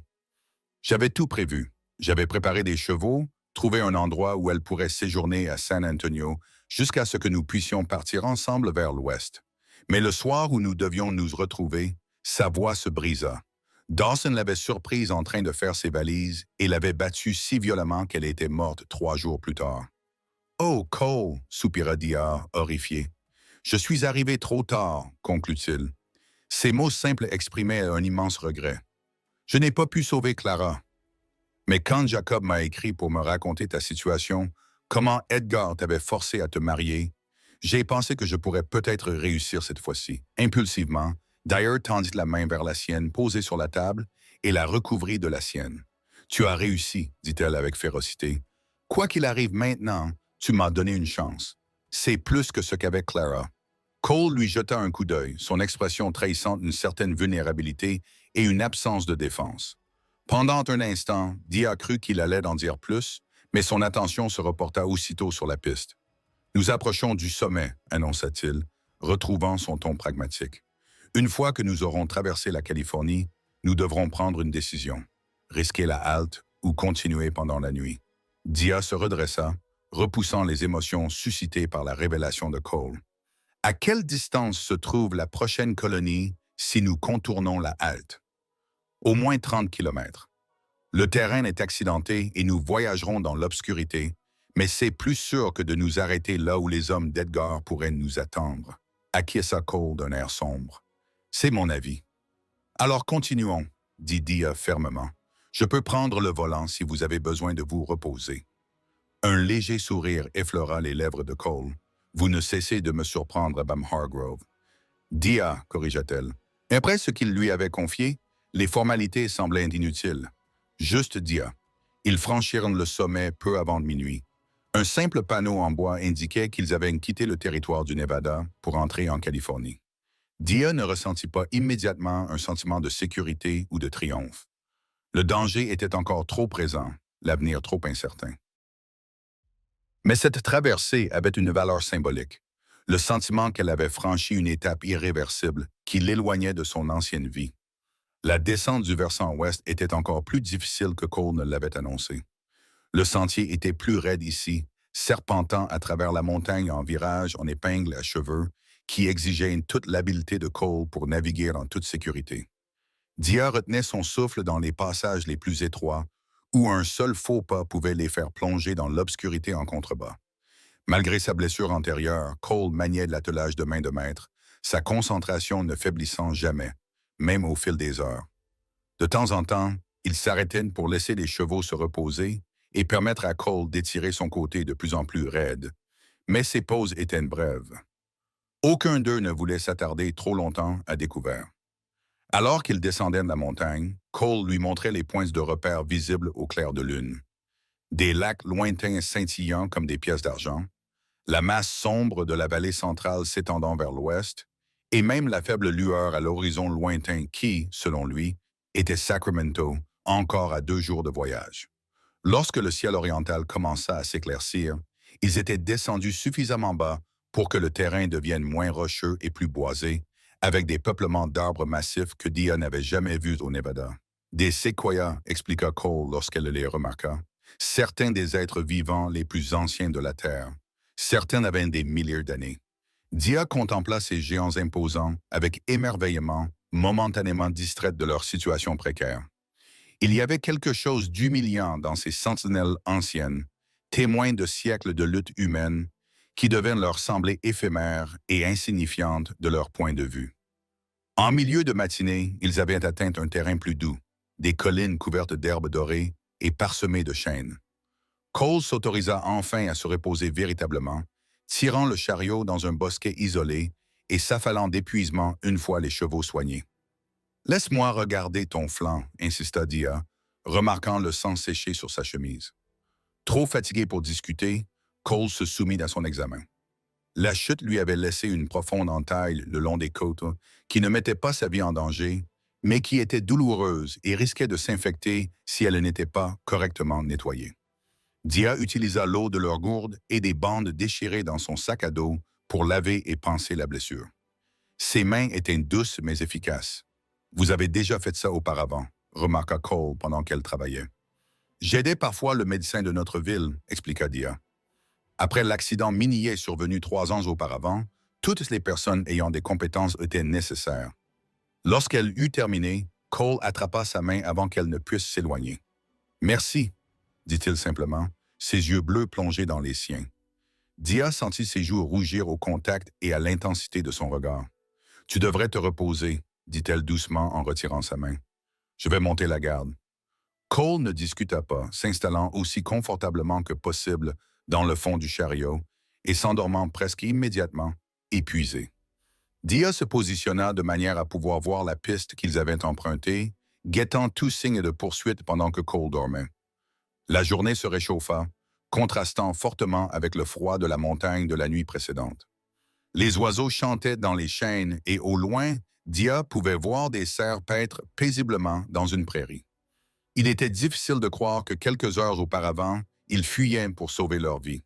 Elle profita de ces heures tranquilles pour réfléchir, pour vraiment assimiler le changement radical de sa situation. Une semaine auparavant, elle était une veuve respectée à Yerington, se préparant, bien qu'à contre-cœur, à épouser le frère de son défunt mari. À présent, elle était en quelque sorte une fugitive, voyageant avec un homme qu'elle connaissait à peine vers un avenir incertain dans un endroit qu'elle n'avait jamais vu. Pourtant, malgré les dangers et les incertitudes, Dia se sentait plus vivante qu'elle ne l'avait été depuis des mois. Depuis la mort de Thomas, elle existait plutôt qu'elle ne vivait, accomplissant machinalement les tâches quotidiennes, tandis que le chagrin, puis la pression d'Edgar, avaient réduit son monde à une simple survie. À présent, en contemplant le paysage californien qui s'étendait devant elle dans toute sa beauté et ses possibilités, Dia sentait quelque chose de nouveau naître en elle, peut-être l'espoir, ou le début de l'espoir. Quoi qu'il l'attendît à Sacramento ou au-delà, ce serait une vie qu'elle aurait choisie et non une vie imposée par les circonstances ou la volonté d'un homme. Son regard se posa sur Cole endormi, étudiant ses traits détendus, ses cils sombres sur ses joues bronzées, le léger adoucissement de son expression habituellement gardée. Il lui avait ouvert une porte. Cet homme au passé douloureux lui avait offert une chance alors que personne d'autre ne le pouvait ou ne le voulait. Et quelque part, le long de la piste poussiéreuse qui menait du Nevada à la Californie, à travers les dangers partagés et les conversations tranquilles, à travers son respect inébranlable pour ses choix, Dia avait commencé à ressentir pour Cole Zachary quelque chose qui allait au-delà de la gratitude ou de la commodité de leur alliance temporaire. Cette prise de conscience aurait dû l'effrayer. Elle était encore techniquement en deuil de Thomas, toujours légalement fiancée à Edgar selon les termes du testament. Elle ne connaissait Cole que depuis quelques jours. Pourtant, il existait un lien indéniable entre eux, une reconnaissance qui semblait transcender la brièveté de leur relation. Cole remua dans son sommeil, grimaçant légèrement en changeant de position. Dia se rapprocha, craignant que sa blessure ne le fasse souffrir, mais sa respiration restait profonde et régulière. Elle résista à l'envie de lisser ses cheveux noirs sur son front pour le réconforter par le toucher. Au lieu de cela, elle reprit sa position vigilante, se rappelant que leur voyage était loin d'être terminé. Les hommes d'Edgar pourraient toujours les poursuivre, même s'ils arrivaient sains et saufs à Sacramento. Il y aurait des défis à relever pour trouver du travail, établir une nouvelle identité, créer une vie à partir de rien. Elle ne pouvait pas se permettre d'être distraite par ces nouveaux sentiments confus pour Cole, d'autant plus qu'elle n'avait aucune idée s'il les partageait, s'il comptait continuer sa vie d'errance une fois qu'il l'aurait conduite à bon port. Cole dormit presque toute la journée, preuve de son épuisement. Quand il se réveilla enfin en fin d'après-midi, il sembla surpris de voir que le soleil commençait déjà à descendre à l'ouest. « Tu aurais dû me réveiller plus tôt », dit-il en s'asseyant prudemment et en testant son côté blessé avec un étirement prudent. « Tu avais besoin de repos », répondit simplement Deere. Et il n'y a aucun signe de poursuite. Cole acquiesça, acceptant son évaluation. Nous devrions quand même continuer avant la tombée de la nuit. Il y a un petit village à environ 16 km à l'ouest où nous pourrons nous réapprovisionner. Nous y trouverons peut-être une chambre convenable pour passer la nuit. Ils poursuivirent leur route alors que l'après-midi laissait place au octroi en empruntant une route plus large et mieux entretenue que le sentier de montagne. Les contreforts cédèrent progressivement la place à un terrain plus plat et ils commencèrent à apercevoir des signes de civilisation.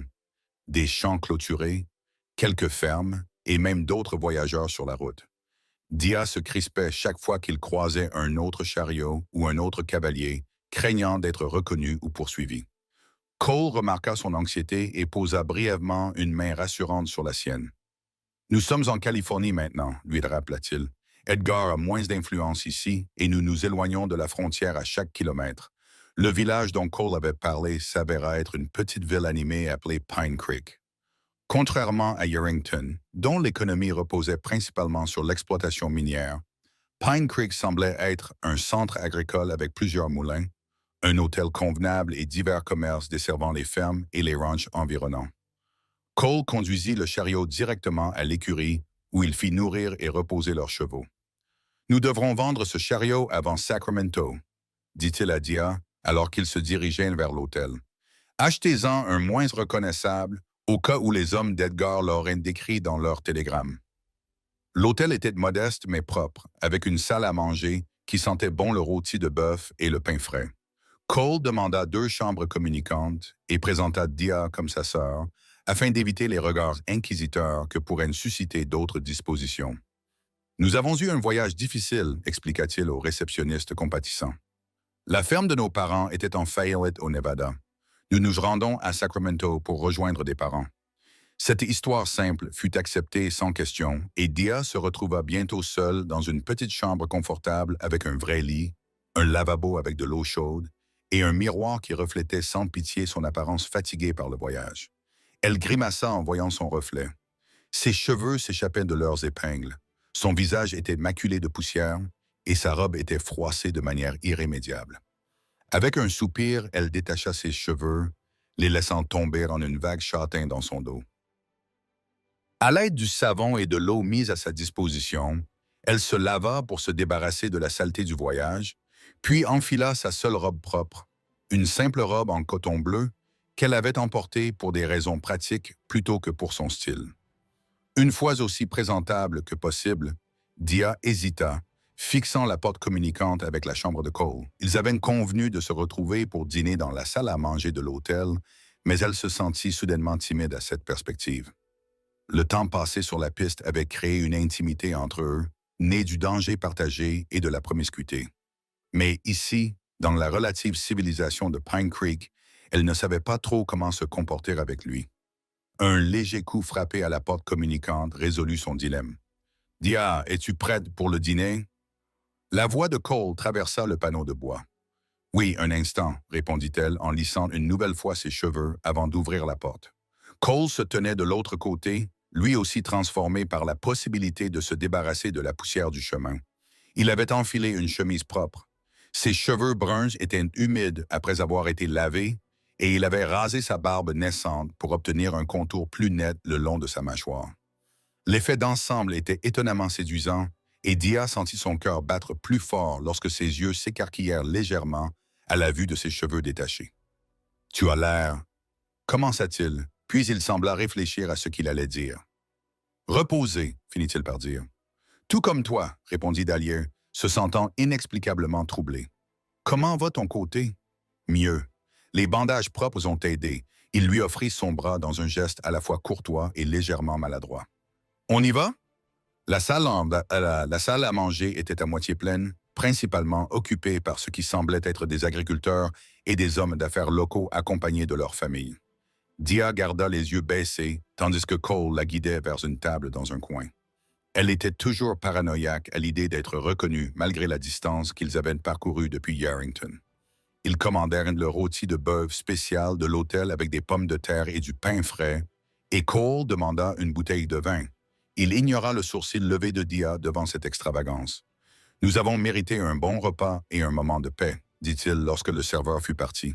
« Considère cela comme une célébration de notre passage en Californie. » La nourriture, lorsqu'elle arriva, était délicieuse, simple, mais bien préparée, un changement bienvenu par rapport aux rations de voyage. Le vin était étonnamment bon, réchauffant Dia de l'intérieur et l'aidant à se détendre pour la première fois depuis des jours. Pendant qu'il mangeait, Cole lui fit part de ses plans pour la suite du voyage. « Nous sommes à environ 1 jour et demi de Sacramento. Si le temps le permet, j'ai envoyé un télégramme à Jacob pour lui faire savoir que nous sommes en sécurité et en route. »« Est-ce prudent? » demanda Dia, inquiète. « Si Edgar a des hommes qui surveillent les bureaux du télégraphe, j'ai fait attention, » la rassura Cole. « J'ai utilisé un code que Jacob et moi avons mis au point pendant la guerre. Rien qui puisse avoir un sens pour quelqu'un qui l'intercepterait. » Dia acquiesça, faisant confiance à son jugement, et une fois arrivé à Sacramento, et ensuite, Cole l'observa de l'autre côté de la table, l'air pensif. « Cela dépend de toi, je suppose. Jacob a mentionné que tu voudrais peut-être ouvrir un magasin en mettant à profit ton expérience dans le commerce. J'y ai pensé, admet Dia. Mais partir de zéro sera difficile. La femme de Jacob a des relations dans la ville. Son père était apparemment très en vue dans les milieux d'affaires avant son décès. Elle pourrait t'aider à t'établir. » Dia but une gorgée de vin, réfléchissant. « Et toi, tu vas rester à Sacramento ou... » Elle laissa la question en suspens, ne sachant pas comment formuler ce qu'elle voulait vraiment savoir. Cole croisa son regard par-dessus le bord de son verre. « Je n'avais pas prévu aussi loin, » répondit-il prudemment. « Mon accord avec Jacob était de vous accompagner en toute sécurité jusqu'à Sacramento. » Au-delà, il haussa les épaules avec ce geste familier qui révélait à la fois tout et rien. « Bien sûr, » dit rapidement Dia en détournant le regard. « Je comprends. Vous préférez ne pas être lié à un seul endroit. » Une lueur de regret peut-être, ou d'incertitude, traversa le visage de Cole. « C'est ma façon de vivre depuis longtemps, » dit-il doucement. « Mais dernièrement, je me demande s'il n'y aurait pas des avantages à s'installer quelque part. » Avant que Dia n'ait pu répondre à cette surprenante confession, un remue-ménage près de l'entrée de la salle à manger attira leur attention. 3 hommes étaient entrés, l'air fatigués. Ils étaient poussiéreux, le regard dur et l'attitude vigilante d'hommes habitués au danger. Cole se raidit immédiatement, sa main se dirigeant instinctivement vers le revolver qu'il avait laissé dans sa chambre, concession faite à l'atmosphère civilisée de l'hôtel. « Ne les regarde pas directement, » murmura-t-il à Dia, « mais je pense que ce sont peut-être des hommes d'Edgar. » La peur saisit Dia à la gorge, et elle garda docilement les yeux baissés, le cœur battant à tout rompre. Avaient-ils été suivis malgré leurs précautions? Tous leurs efforts avaient-ils été vains? Les hommes échangèrent quelques mots avec le réceptionniste de l'hôtel qui leur indiqua la salle à manger. Ils scrutèrent les convives, leur regard passant méthodiquement d'une table à l'autre. « Il faut partir, » murmura Cole. Maintenant, avant qu'il ne nous voie clairement. Dia acquiesça légèrement, essayant de paraître calme malgré sa panique grandissante. « Comment? Il y a une porte qui mène à la cuisine derrière toi, » répondit Cole en prenant une autre gorgée de vin comme si de rien n'était. « Quand je te ferai signe, nous nous lèverons tous les deux comme si nous allions dans nos chambres. Mais au lieu de nous diriger vers la sortie principale, nous passerons par cette porte. Tu comprends? » « Oui, » murmura Dia, n'osant pas se retourner pour regarder à la porte dont il avait parlé. L'un des hommes parlait maintenant au serveur, lui montrant quelque chose, une photo peut-être, ou une description. Le serveur fronça les sourcils, secoua la tête, mais désigna leur table d'angle d'un air interrogateur. « Maintenant, » dit Cole doucement, en repoussant sa chaise. « Ne te retourne pas vers eux. » Deere se leva aussi naturellement que possible, même si ses jambes tremblaient de peur. Cole passa un bras protecteur autour de ses épaules, utilisant son corps pour la cacher à la vue des hommes alors qu'ils se dirigeaient vers la porte de la cuisine. Ils l'avaient presque atteinte lorsqu'un cri retentit derrière eux. C'est elle, la femme Harrove. Cole réagit instantanément, poussant la porte de la cuisine et entraînant Dia à l'intérieur. Ils trébuchèrent dans la cuisine animée de l'hôtel, surprenant le cuisinier et plusieurs membres du personnel. « La porte de derrière » ordonna Cole avec insistance. Un jeune plongeur leur indiqua la sortie arrière, les yeux écarquillés. Ils pouvaient entendre les hommes défoncer la salle à manger derrière eux, leur criant de s'arrêter. Cole attrapa la main de Dia et la tira vers la porte indiquée. Ils débouchèrent dans une ruelle étroite derrière l'hôtel, où l'air du soir était frais après la chaleur de la cuisine. « Par ici, » dit Cole en la conduisant vers l'écurie où se trouvaient leurs chariots et leurs chevaux. « Nous devons quitter la ville avant qu'il ne puisse organiser une recherche digne de ce nom. » Ils coururent à travers les ruelles et les rues secondaires, évitant les artères principales où ils auraient pu être facilement repérés. Le cœur de Dia battait à tout rompre dans sa poitrine, et elle haletait autant à cause de la peur que de l'effort physique. Lorsqu'ils arrivèrent à l'écurie, Cole expliqua rapidement la situation au maître d'écurie, lui glissant quelques pièces supplémentaires dans la main pour qu'ils préparent leur attelage plus rapidement. « Comment nous ont-ils trouvés ?» demanda Dia, essayant de reprendre son souffle pendant que Cole attelait les chevaux à la hâte. « Ils ont dû nous décrire à la station de montagne, » répondit Cole d'un ton sombre. Quelqu'un a reconnu la description et a envoyé un télégramme. Dans les petites villes, tout le monde remarque les étrangers. Et en quelques minutes, ils étaient de nouveau dans le chariot. Cole conduisait à une vitesse dangereuse à travers la périphérie de Pine Creek. Ils empruntèrent une route moins fréquentée, en direction du sud-ouest, plutôt que la route principale vers l'ouest menant à Sacramento. Un détour qui allongeait leur trajet, mais qui pouvait semer leurs poursuivants. Alors que les lumières de Pine Creek s'estompaient derrière eux, Dia se permit enfin de respirer profondément. « On l'a échappé belle, » dit-elle d'une voix tremblante. L'expression de Cole était sombre dans l'obscurité grandissante. « On l'a échappé belle, » acquiesça-t-il, « et ils ne vont pas abandonner facilement. » Edgar avait dû offrir une récompense substantielle. « 500 $, confirma Dia, se souvenant des paroles de Randy Simmons dans la montagne. « Je les ai entendus en parler quand ils nous cherchaient. » Cole siffla doucement. « C'est une petite fortune dans cette région. Pas étonnant qu'ils soient si tenaces. Ils voyagèrent toute la nuit, en évitant les routes principales, utilisant les étoiles et le sens instinctif de l'orientation de Cole pour les guider globalement vers l'ouest. Le terrain était plus facile ici, dans les contreforts, qu'il ne l'avait été dans les montagnes, mais la crainte constante d'être poursuivis rendait le voyage tendu et épuisant. À l'aube, ils avaient mis une distance considérable entre eux et Pine Creek, mais Dia et Cole étaient tous deux à bout de force. Lorsqu'ils tombèrent sur une cabane abandonnée, une simple structure d'une pièce utilisée par les cow-boys pendant les rassemblements de bétail, Cole décida qu'il était suffisamment sûr de s'arrêter pour quelques heures de repos. La cabane était rudimentaire, mais offrait un abri et une sécurité relative. Cole vérifia soigneusement qu'il n'y avait pas d'animaux sauvages indésirables avant de laisser Dia entrer, puis il attacha les chevaux dans le petit enclos adjacent à la cabane. Ce n'est pas un hôtel, s'excusa-t-il en montrant l'intérieur poussiéreux, avec son lit de camp, sa table rudimentaire et son poêle à bois. C'est parfait, répondit Dia sincèrement. Après l'expérience traumatisante de Pine Creek, n'importe quel abri semblait être un luxe. Cole alluma un petit feu dans le poêle, non pas pour cuisiner, ce qui aurait créé une fumée perceptible, mais pour réchauffer l'air frais du petit matin. Ils partagèrent le reste de leurs provisions, du jerky, du pain rassis et de l'eau provenant d'une gourde. Nous devrons bientôt trouver des provisions, dit Cole en fronçant les sourcils devant leur maigre petit déjeuner. Mais nous ne pouvons pas encore risquer de nous arrêter dans une autre ville. Et une ferme, suggéra Dia. Il doit sûrement y avoir des fermes isolées où nous pourrions acheter de la nourriture sans trop attirer l'attention. Cole acquiesça pensivement. Bonne idée. Nous avons dépassé quelques fermes tout à l'heure. Une fois que nous nous serons reposés, nous essaierons d'en trouver une qui semble suffisamment prospère pour nous donner des provisions, mais suffisamment isolée pour être sûr. Le problème immédiat de la nourriture était résolu, du moins en théorie. La fatigue les accablait tous les deux. Ils convinrent de dormir à tour de rôle, Cole d'abord, puis Dia, afin que quelqu'un reste toujours de garde. Dia s'assit près de la seule fenêtre.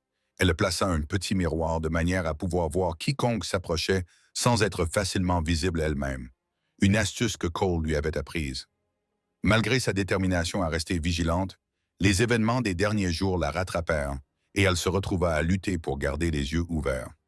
Elle dut s'assoupir brièvement, car elle se réveilla en sursaut et trouva Cole debout à côté d'elle, la main posée doucement sur son épaule. « C'est mon tour de monter la garde, » dit-il doucement. « Repose-toi bien, Dia. » Trop fatiguée pour discuter, elle se dirigea vers le lit étroit et s'endormit presque aussitôt que sa tête toucha la couverture rugueuse qui lui servait d'oreiller. Elle rêva de Yarrington, de Thomas, de la vie qu'elle avait perdue. Dans son rêve, elle était de retour chez elle, mais tout avait changé. Les meubles avaient été déplacés, ses affaires remplacées par des objets étranges. Edgar était là, le sourire cruel, et lui annonçait que plus rien ne lui appartenait, qu'elle lui appartenait désormais. Elle essaya de s'enfuir, mais ses pieds refusaient de bouger, prisonniers alors qu'Edgar s'approchait, les mains tendues vers elle. La voix de Dia Cole l'attira de son cauchemar. « Réveille-toi, quelqu'un arrive. » Elle s'assit immédiatement, la peur dissipant les derniers vestiges de sommeil. Les hommes d'Edgar. Cole secoua la tête. « Je ne pense pas. Juste un cavalier qui avance lentement. Il ne semble pas chercher quoi que ce soit. » Il regarda à nouveau à travers le miroir. On dirait un fermier local, peut-être. Ils observèrent dans un silence intense le cavalier s'approcher de la cabane. C'était un homme âgé, aux cheveux gris et au visage buriné, monté sur une mule et conduisant un package chargé de provisions. Rien en lui ne suggérait qu'il s'agissait d'un chasseur de primes ou d'un des hommes d'Edgar. Lorsque l'homme mit pied à terre et se dirigea vers la porte de la cabane, Cole fit signe à Dia de rester en retrait, tandis qu'il se positionnait près de l'entrée, une main sur son revolver. On frappa à la porte, suivi d'une voix bourrue. « Bonjour, la cabane. Il y a quelqu'un? » Cole jeta un coup d'œil à Dia, qui acquiesça légèrement. Ils avaient besoin de provisions, et si cet homme était vraiment un fermier local, il pourrait être leur meilleure chance. « Bonjour, » répondit Cole en ouvrant partiellement la porte.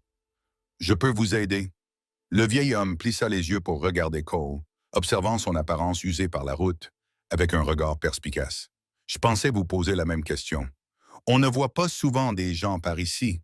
C'est mon travail. Chaque l'utilise pendant le rassemblement printanier. Vous avez des ennuis? » Cole hésita, réfléchissant clairement à ce qu'il devait révéler. « Nous ne faisons que passer, » dit-il prudemment. « Nous allons à Sacramento.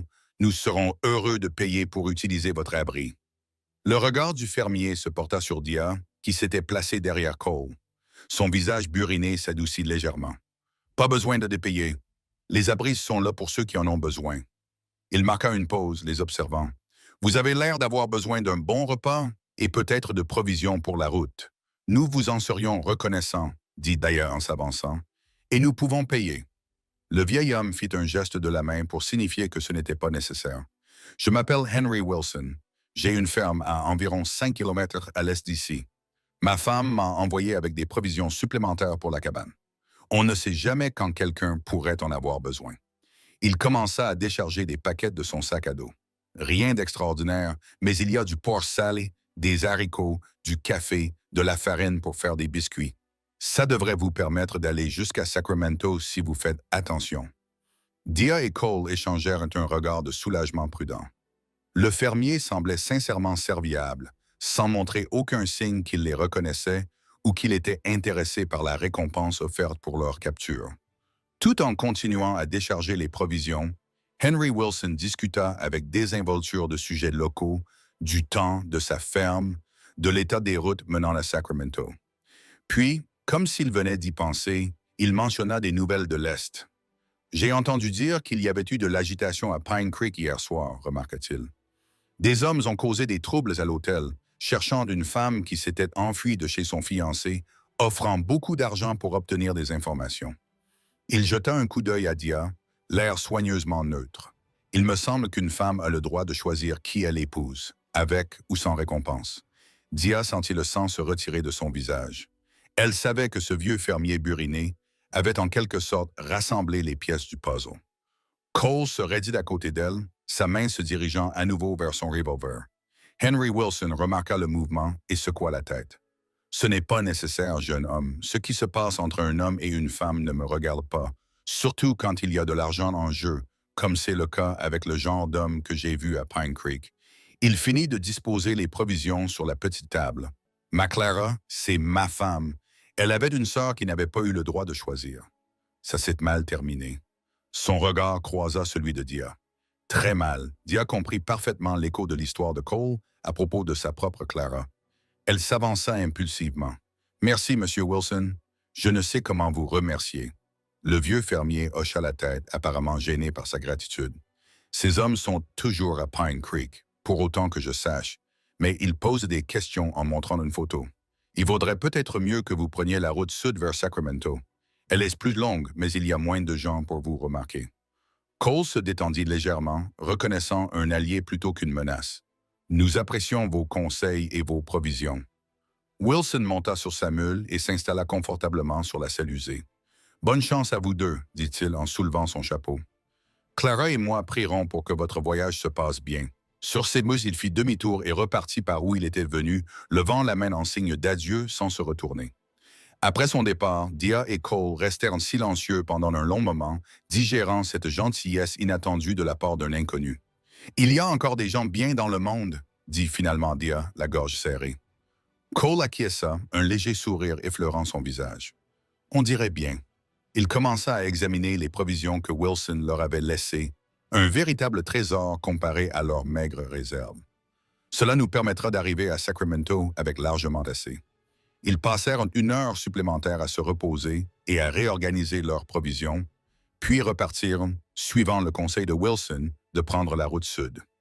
La journée se déroula sans incident, le paysage californien se déployant autour d'eux comme une tapisserie de collines dorées, de bosquettes de chênes épars et, parfois, de petites fermes ou ranchs aperçus au loin en fin d'après-midi. Ils arrivèrent à une rivière, pas très large mais claire et rapide. Cole suggéra de s'arrêter pour reposer les chevaux et remplir leur réserve d'eau. L'endroit qu'il choisit était ombragé par des sols et comportait une petite plage de sable où les chevaux pouvaient boire facilement. Pendant que Cole s'occupait de l'attelage, Dia marcha un peu le long de la rive, s'étirant les jambes après des heures passées dans le chariot.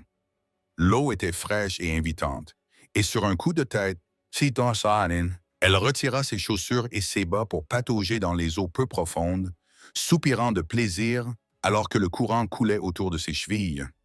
Elle se tenait ainsi, les yeux fermés, dans un moment de contentement, lorsqu'elle entendit une approche froide. « Attention, lui dit-il, le courant est plus fort qu'il n'y paraît. » Dia ouvrit les yeux et le vit qui la regardait, le visage marqué d'une expression inhabituelle, plus douce que sa réserve habituelle. « C'est merveilleux, répondit-elle en remuant les orteils dans le lit sablonneux de la rivière.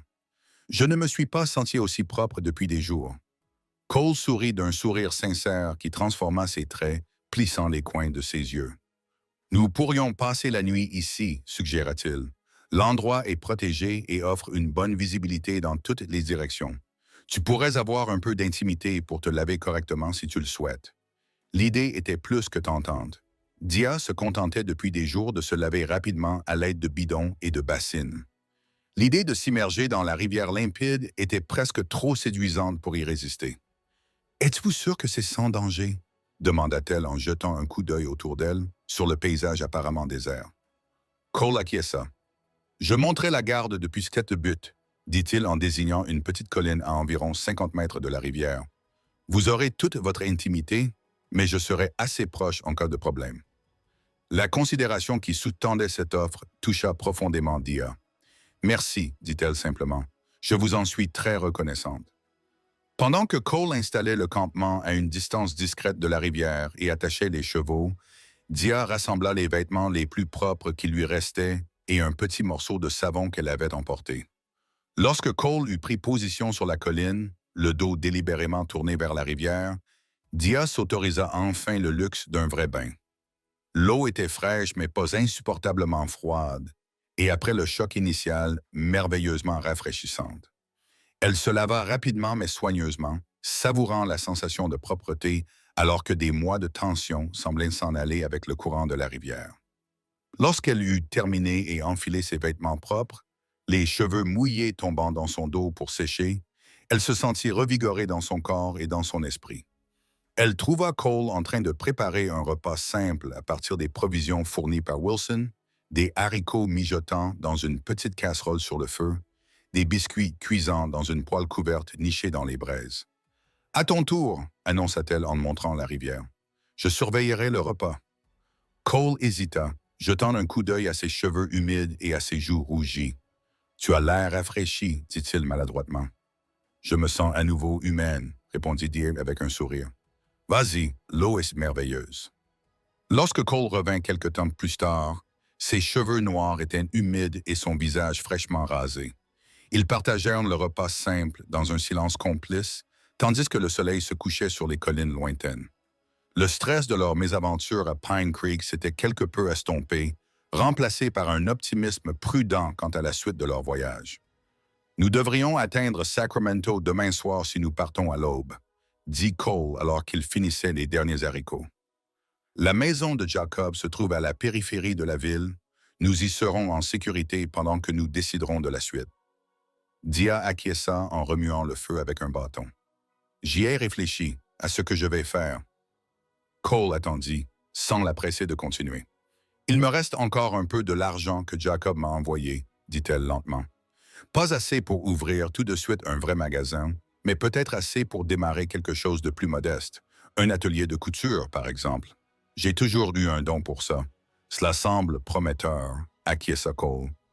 Jacob a mentionné que sa femme connaissait plusieurs dames de la haute société qui pourraient fournir une clientèle régulière à une telle entreprise. Dia fixa les flammes, exprimant la pensée qui avait mûri au cours des derniers jours. Je pensais aussi utiliser un autre nom, ne plus m'appeler Harrove. Cole l'observa de l'autre côté du feu. Un nouveau départ à tous les niveaux, remarqua-t-il d'un ton neutre. Oui. Dia leva les yeux et croisa son regard. Je pensais peut-être à Zachary. Dia, Zachary. Le silence qui suivit était chargé de sens. L'expression de Cole passa de la surprise à quelque chose de plus complexe, de la lassitude, de l'espoir, de l'incertitude. Dia, commença-t-il prudemment.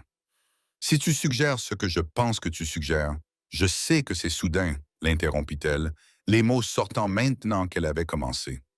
Nous ne nous connaissons que depuis peu, mais au cours de ces derniers jours, j'ai fini par... Elle hésita, soudainement incertaine d'elle-même. J'ai fini par tenir à toi, Cole, plus que je ne l'aurais cru possible. Cole posa son assiette et s'assit à côté d'elle, près d'elle mais sans la toucher. Tu es encore en deuil de ton mari, lui rappela-t-il gentiment. Et tu as traversé une épreuve terrible. Il est naturel de ressentir un lien avec la personne qui t'a aidé à t'échapper. C'est tout ce que cela représente pour toi? Demanda Dia doucement. De la gratitude de ma part. Cole soupira, passant d'une main dans ses cheveux encore humides. Non, admit-il. Ce que je ressens pour toi est plus compliqué que cela, mais je suis seul depuis longtemps. Dia, je ne suis pas sûr de me souvenir comment être autre chose. Dia posa timidement sa main sur la sienne. Je ne te demande pas de promesses ni de déclarations, Cole. Juste une possibilité, une chance de voir si ce que nous ressentons tous les deux peut évoluer vers quelque chose qui vaille la peine de construire une vie ensemble. Cole tourna sa main pour serrer la sienne, ses doigts cailleux chauds contre sa paume. Une possibilité, répéta-t-il, ses yeux bleus reflétant la lumière du feu. Je pense que je peux y arriver. Le moment était chargé de potentiel, un pont entre leurs passés respectifs et ce qui pourrait devenir un avenir commun. Dia sentit son cœur battre plus fort lorsque Cole se pencha vers elle, sa main libre se levant pour toucher doucement sa joue. « Je peux ?» demanda-t-il doucement, son regard se posant sur ses lèvres. En guise de réponse, Dia comble la distance qui les sépare et presse ses lèvres contre les siennes, dans un baiser qui commence timidement, mais qui s'intensifie rapidement, exprimant toutes les émotions complexes qui se sont accumulées entre eux depuis leur première rencontre sous son porche à Yarrington.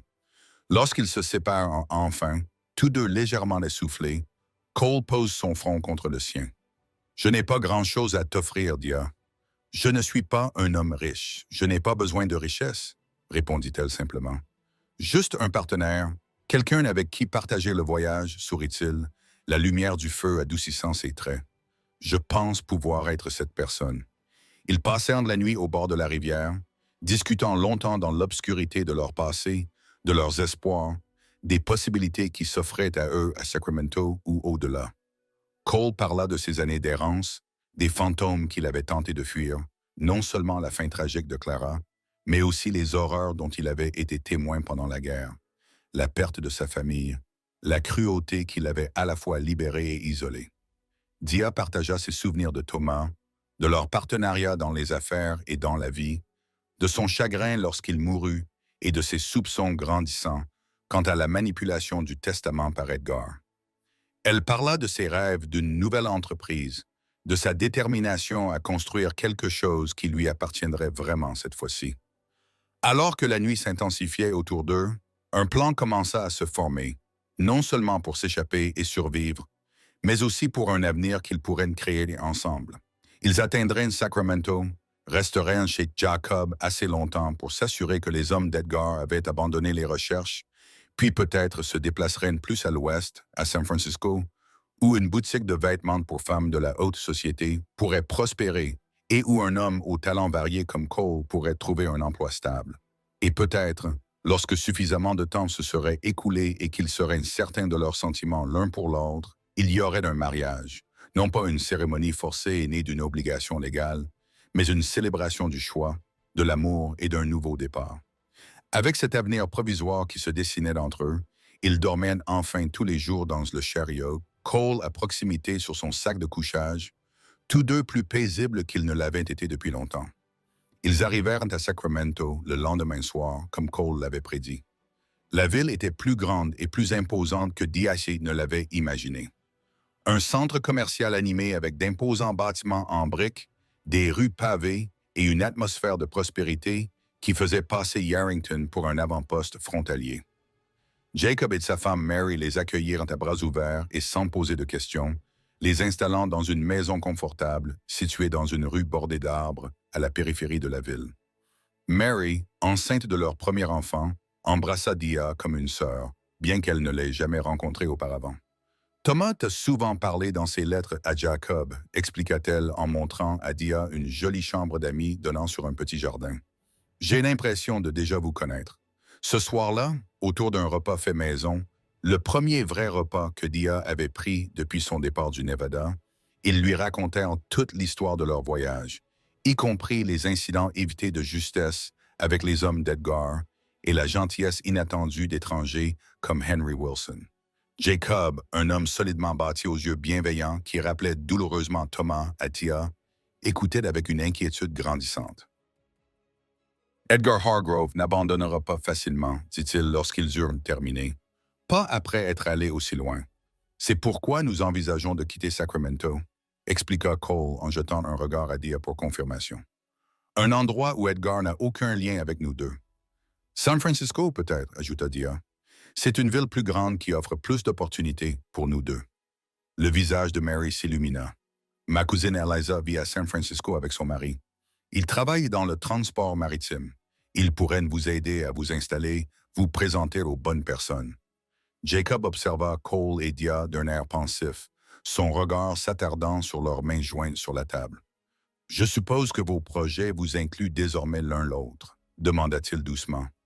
Cole soutint le regard de son vieil ami. « Si Dia veut bien de moi, répondit-il simplement. L'expression sérieuse de Jacob fit place à un large sourire. « Eh bien, il est temps que tu arrêtes de fuir, Zachary, et je ne vois pas de meilleure raison pour te poser. » Il leva son verre pour porter un toast. À un nouveau départ. Alors que les verres tintaient autour de la table, Dia ressentit un sentiment de justesse, comme si elle était rentrée chez elle, même si elle était plus loin de Yarrington qu'elle ne l'avait jamais été de toute sa vie. Elle réalisa que le foyer n'était pas un lieu, mais un sentiment de sécurité, d'appartenance, d'être vraiment vue et appréciée. Elle avait trouvé ce sentiment auprès de Cole, un homme qui l'avait aidé à s'échapper, non seulement d'Edgar, mais aussi d'une vie où ses choix étaient limités par les attentes et les exigences des autres.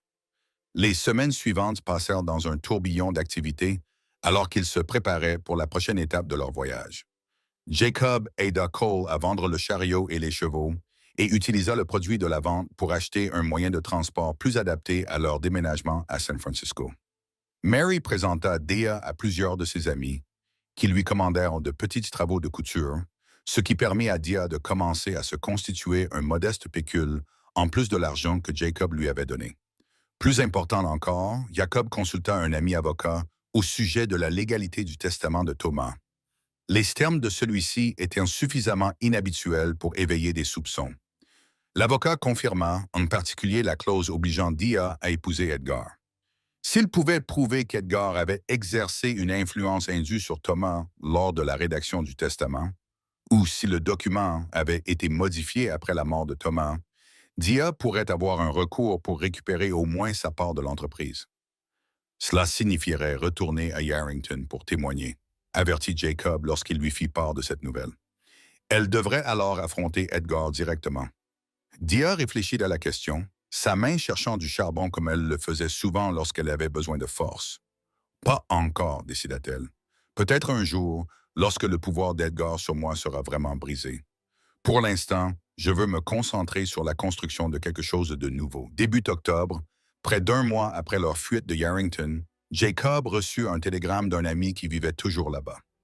Edgar Hargrove avait finalement annulé les recherches pour retrouver sa future épouse disparue. Le message indiquait que la récompense avait été retirée. Les hommes avaient été renvoyés chez eux.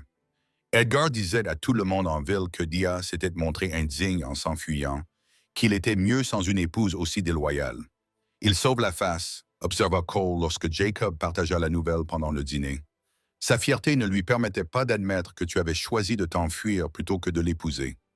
Ce qui signifie que tu es vraiment libre, » dit Mary en serrant la main de Dia à travers la table. « Il ne viendra plus te chercher maintenant. Cela contredirait l'histoire qu'il raconte à tout le monde. » Le soulagement que Dia ressentit à cette nouvelle fut profond. Même si elle se sentait de plus en plus en sécurité à Sacramento, le spectre de la poursuite d'Edgar persistait dans son esprit, jetant une ombre sur son bonheur grandissant avec Cole.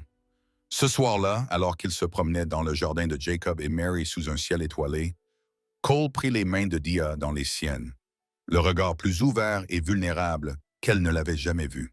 « J'ai réfléchi », commença-t-il d'une voix grave et sérieuse, « à nos projets pour San Francisco, à ce dont nous avons discuté ce soir-là au bord de la rivière. » Le cœur de Dia se mit à battre plus fort. « Oui, je sais que nous avons convenu de nous donner du temps, poursuivit Cole, pour être sûr que ce que nous ressentons est réel et pas seulement une réaction à tout ce que nous avons vécu ensemble. »« Je m'en souviens, » dit Dia doucement, même si en vérité ses propres sentiments n'avaient fait que se renforcer de jour en jour. Cole prit une profonde inspiration, comme pour rassembler son courage. « Le fait est, Dia, que je n'ai pas besoin de plus de temps. J'ai passé 13 ans à errer, sans jamais rester assez longtemps au même endroit pour nouer des liens. Mais dès l'instant où je t'ai rencontré, dès la première fois où j'ai vu cette détermination obstinée dans tes yeux, quelque chose a changé. » Il lâcha l'une de ses mains pour fouiller dans sa poche et en sortir une petite bague toute simple, un anneau en or orné d'une seule perle modeste. « Elle appartenait à ma mère, expliqua-t-il. C'est la seule chose que j'ai gardée d'elle pendant toutes mes pérégrinations. Je l'ai gardée sur moi pendant des semaines, attendant le bon moment. Dia sentit les larmes lui monter aux yeux lorsque Cole s'agenouilla devant elle, toujours en lui tenant la main. Dia Hargrove, dit-il, ses yeux bleus brillant à la lumière des étoiles. Veux-tu m'épouser? Non pas parce que tu as besoin de mon nom ou de ma protection, mais parce que j'espère que tu voudras construire une vie avec moi, où que cette vie nous mène. Oui, murmura Dia, la voix chargée d'émotion. Oui, Cole Zachary, je veux t'épouser. Alors qu'il glissait la bague à son doigt, parfaitement ajustée, comme si elle avait toujours été faite pour elle, Dia sentit les dernières pièces de sa nouvelle vie se mettre en place. La route qui les attendait ne serait pas sans défi. Ils devraient s'établir à San Francisco, monter une entreprise à partir de rien, peut-être même un jour affronter Edgar et récupérer ce qui lui revenait de droit. Mais ils affronteraient ces défis ensemble, en tant que partenaires à tous les égards, tout comme elle et Thomas l'avaient été, mais aussi différemment. Ce qu'elle ressentait pour Cole ne remplaçait pas son premier amour, mais était quelque chose de nouveau et d'aussi précieux, né du danger et du courage partagé, du respect mutuel et d'une tendresse grandissante. Ils se marièrent 2 semaines plus tard dans le jardin de Jacob et Mary, en présence d'une poignée d'amis comme témoins. Dia Ashe portait une robe qu'elle avait confectionnée elle-même, une création simple mais élégante en soie bleu pâle qui s'accordait avec les yeux de Cole. Cole portait un costume neuf, à la fois élégant et légèrement inconfortable, dans une tenue aussi formelle. La cérémonie fut brève mais profondément significative. Chaque mot des vœux traditionnels résonnait avec le parcours qui les avait réunis. Lorsque le pasteur les a déclarés mari et femme, le baiser de Cole était une promesse de partenariat, de protection, d'un amour né du respect et d'un objectif commun. 3 jours plus tard, ils ont embarqué sur un bateau à vapeur à destination de San Francisco, debout ensemble à la rambarde tandis que Sacramento s'éloignait. Dia portait son nouveau nom avec fierté. Dia Zachary, une femme qui avait fui un mariage forcé pour en choisir un autre de son plein gré. Alors que le bateau naviguait sur le large fleuve Sacramento, le bras de Cole autour de sa taille et un avenir radieux devant eux, Dia repensa à tous les rebondissements du destin qui l'avait mené à ce moment. La mort prématurée de Thomas, la cruelle manipulation d'Edgar, l'intervention opportune de Jacob, l'arrivée de Cole à sa porte avec une offre de fuite. « À quoi penses-tu » demanda Cole, remarquant son expression pensive. Dia lui sourit, le cœur rempli de joie. « Je pense que parfois, il faut fuir une vie pour en trouver une autre, dit-elle en se blottissant contre lui, et que le bon chemin n'est pas toujours le plus facile. Je n'ai aucun regret, répondit Cole d'une voix teintée d'émerveillement, comme s'il n'arrivait toujours pas à croire à sa bonne fortune. Pas un seul, répondit d'ailleurs fermement, se mettant sur la pointe des pieds pour l'embrasser, alors que le bateau les emmenait vers leur nouveau départ. Pas un seul. 3 ans plus tard, Dia se tenait à la baie vitrée de son atelier de couture à San Francisco, regardant le brouillard envahir le Pacifique. L'élégante salle d'exposition était vide de clients à cette heure tardive, la journée de travail terminée. Mais Dia s'attardait, savourant un moment de fierté tranquille pour ce qu'elle avait construit. Madame Zachary's était devenue l'un des établissements les plus prisés de la ville pour la mode féminine, sa réputation de qualité et de style se répandant à une vitesse remarquable dans la société de San Francisco. Le modeste pécule qu'elle et Cole avaient apporté de Sacramento s'était transformé en une entreprise florissante qui employait désormais 6 couturières et un apprenti. L'entreprise de construction de Cole avait également prospéré. Ses compétences variées, sa menuiserie, son travail de la pierre et son œil naturel pour le design étaient très demandés dans une ville en pleine expansion comme San Francisco. Il avait commencé seul, mais dirigeait désormais une équipe de 8 hommes spécialisés dans la construction et la rénovation des grandes demeures de l'élite de Nob Hills. La clochette au-dessus de la porte du magasin tinta, tirant Dia de sa rêverie. Elle se retourna, un sourire se dessinant déjà sur ses lèvres, au son familier des pas sur le parquet ciré. « Prête à rentrer à la maison ?» demanda Cole en traversant la salle d'exposition pour l'embrasser sur la joue. À 35 ans, il était encore plus beau que lorsqu'ils s'étaient rencontrés, la confiance et le bonheur ayant adouci la fatigue qui assombrissait autrefois ses traits. Ses cheveux noirs n'étaient toujours pas touchés par les cheveux gris, même si de fines raides commençaient à apparaître au coin de ses yeux. « Presque, » répondit Dia en se blottissant dans ses bras. « Je pensais juste au chemin que nous avons parcouru. » Cole suivit son regard vers la fenêtre, où leur reflet se superposait à celui d'un beau couple dans la fleur de l'âge, au-delà de la rue brumeuse. Leur succès était évident dans leur attitude et leur tenue vestimentaire. 3 ans, songea-t-il. Parfois, j'ai l'impression que c'était hier que nous fuyions à travers la Sierra. Et parfois, j'ai l'impression que c'était dans une autre vie, ajouta Dia en se tournant vers lui dans ses bras. Comme si Yarrington n'était qu'une histoire que quelqu'un m'avait racontée un jour. Il s'était construit une belle vie à San Francisco, une magnifique maison sur Russian Hill avec vue sur la baie, un cercle d'amis de plus en plus large, des entreprises qui leur permettaient à tous deux d'utiliser leurs talents tout en travaillant ensemble en tant que partenaires. Ils étaient des membres respectés de leur communauté, connus pour leur générosité envers les nouveaux arrivants et les personnes dans le besoin. Pourtant, Yarrington et le passé qu'il représentait restaient une affaire inachevée, un chapitre jamais complètement clos, jusqu'à présent. « As-tu reçu le télégramme de Jacob ?» demanda Dia, même si elle connaissait déjà la réponse en voyant l'expression grave de Cole. Il acquiesça et sortit un papier plié de sa poche. « Il est arrivé à mon bureau cet après-midi. Je voulais te le montrer en personne. » Dia prit le télégramme d'une main ferme, mais son cœur battait plus fort lorsqu'elle le déplia. Le message de Jacob était bref, mais sans ambiguïté. Edgar Harrove Moore stop apoplexie stop contesté par ses partenaires commerciaux. Stop juge Phillips sous enquête pour fraude. Stop retourner si vous le souhaitez. Stop Edgar est mort, dit Dia doucement, les mots lui semblant étranges. Pendant 3 ans, malgré la distance et leur nouvelle vie, Edgar était resté une ombre dans son esprit, une menace, aussi lointaine soit-elle, pour le bonheur qu'elle y avait trouvé avec Cole. Oui, confirma Cole en observant attentivement son visage, et il semble que les soupçons concernant le testament étaient fondés. La lettre de Jacob, qui devrait arriver dans quelques jours, donnera probablement plus de détails. Dia replia soigneusement le télégramme, l'esprit en ébullition à cause des implications. « Nous pourrions y retourner, dit-elle, testant l'idée à voix haute. Blanchir mon nom, peut-être même récupérer ce qui m'appartient de droit dans le magasin. Nous pourrions, acquiesça Cole avec prudence, si c'est ce que tu veux. » Dia réfléchit à cette possibilité, essayant d'imaginer son retour à Yarrington après tout ce temps, marchant dans ses rues familières, aux côtés de Cole, affrontant les murmures et les regards qui suivraient inévitablement la femme qui s'était enfuie, plutôt que d'épouser Edgar Harrove.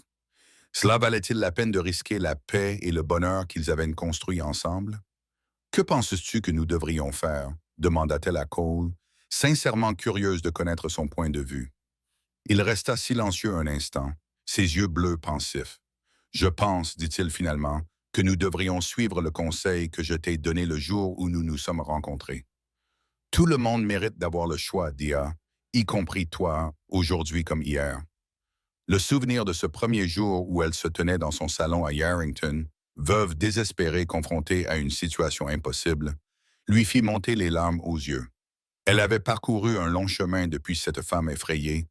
Elle était devenue beaucoup plus forte. « Laissons passer la nuit, » suggéra-t-elle en passant son bras sous le sien alors qu'il s'apprêtait à quitter la boutique. « Nous en reparlerons demain, après avoir eu le temps de réfléchir tous les deux. » Cole acquiesça, reconnaissant la sagesse de son approche. Alors qu'il sortait dans la nuit brumeuse de San Francisco, il lui sourit. « Quelle que soit ta décision, je serai à tes côtés.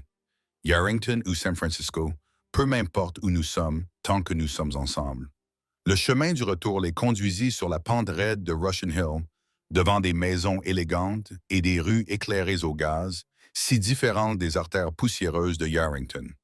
Leur propre maison, une belle demeure victorienne avec un porche profond et des baies vitrées, se trouvait près du sommet, offrant une vue imprenable par temps clair.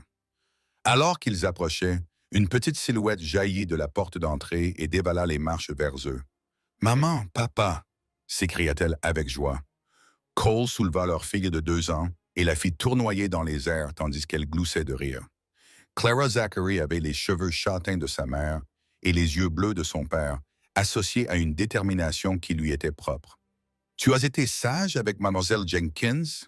demanda Dia en embrassant la joue rose de sa fille. Clara acquiesça solennellement. « J'ai dessiné un dessin, » annonça-t-elle, « de nous. » « Dessiné » corrigea gentiment Cole en la reposant mais en lui tenant toujours la main. Tu as dessiné un dessin. C'est ce que j'ai dit, insista Clara en les tirant vers la maison. Venez voir, dit la nounou. Mademoiselle Jenkins les accueillit à la porte avec un sourire désolé. Elle a insisté pour rester debout jusqu'à votre retour, expliqua-t-elle. J'espère que cela ne vous dérange pas. Bien sûr que non, la rassura Dia. Merci pour aujourd'hui, Mademoiselle Jenkins. Nous vous reverrons demain.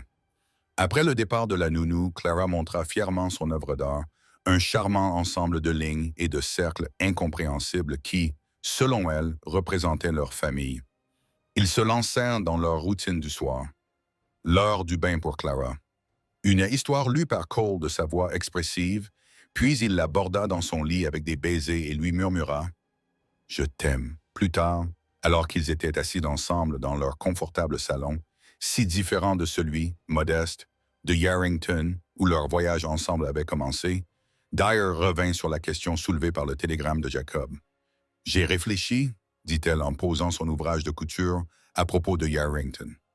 Cole leva les yeux de son livre et lui accorda toute son attention. « Et je ne pense pas que nous ayons besoin d'y retourner, dit Dia lentement, la décision se cristallisant alors qu'elle la formulait à haute voix. Pas pour y rester, en tout cas. À quoi cela servirait-il? À prouver à la ville que j'avais raison de fuir? À reprendre une entreprise qui est probablement en plein désarroi après la mauvaise gestion d'Edgar? » Elle s'assit à côté de Cole sur le canapé et lui prit la main. « Tout ce qui m'est vraiment cher est ici. Toi, Clara, la vie que nous avons construite ensemble. Revenir signifierait regarder en arrière, et je préfère aller de l'avant. » Le soulagement et l'approbation illuminèrent le visage de Cole. « Tu es sûr que tu ne regretteras pas de laisser ce chapitre en suspens? » Dia réfléchit sérieusement à la question. « Peut-être pourrions-nous leur rendre visite un jour, concéda-t-elle, quand Clara sera plus grande. Je pourrais lui montrer où j'ai vécu, lui présenter les quelques personnes qui me sont encore chères là-bas, peut-être même voir ce qu'il est possible de faire sur le plan juridique sans y rester. » Cole acquiesça, comprenant son compromis. « Une visite alors, un jour, selon nos conditions. »« Selon nos conditions, » répéta Dia en posant sa tête sur son épaule. « C'est ce qui compte le plus, n'est-ce pas? La liberté de choisir notre propre chemin. »« Oui, c'est vrai, » acquiesça Cole en déposant un baiser sur sa tempe. « C'est ce que je t'ai promis le premier jour et ce que je te promettrai chaque jour pour le reste de notre vie. » Alors que le brouillard tourbillonnait derrière leurs fenêtres et que le feu crépitait dans la cheminée, Dia réfléchit au chemin sinueux et étrange qui l'avait mené à ce moment de bonheur. D'une veuve contrainte à un mariage non désiré à une femme d'affaires prospère et une épouse et mère aimée. Un parcours rendu possible par une décision désespérée de fuir et par le cow-boy qui l'avait aidé à s'échapper avant la cérémonie. En fin de compte, pensa-t-elle en levant le visage vers Cole pour l'embrasser, ce n'était pas la fuite qui avait compté le plus, mais ce vers quoi elle avait couru. Une vie qu'elle avait choisie avec un homme qui comprenait que l'amour, le véritable amour, ne pouvait exister que là où il y avait la liberté de le choisir.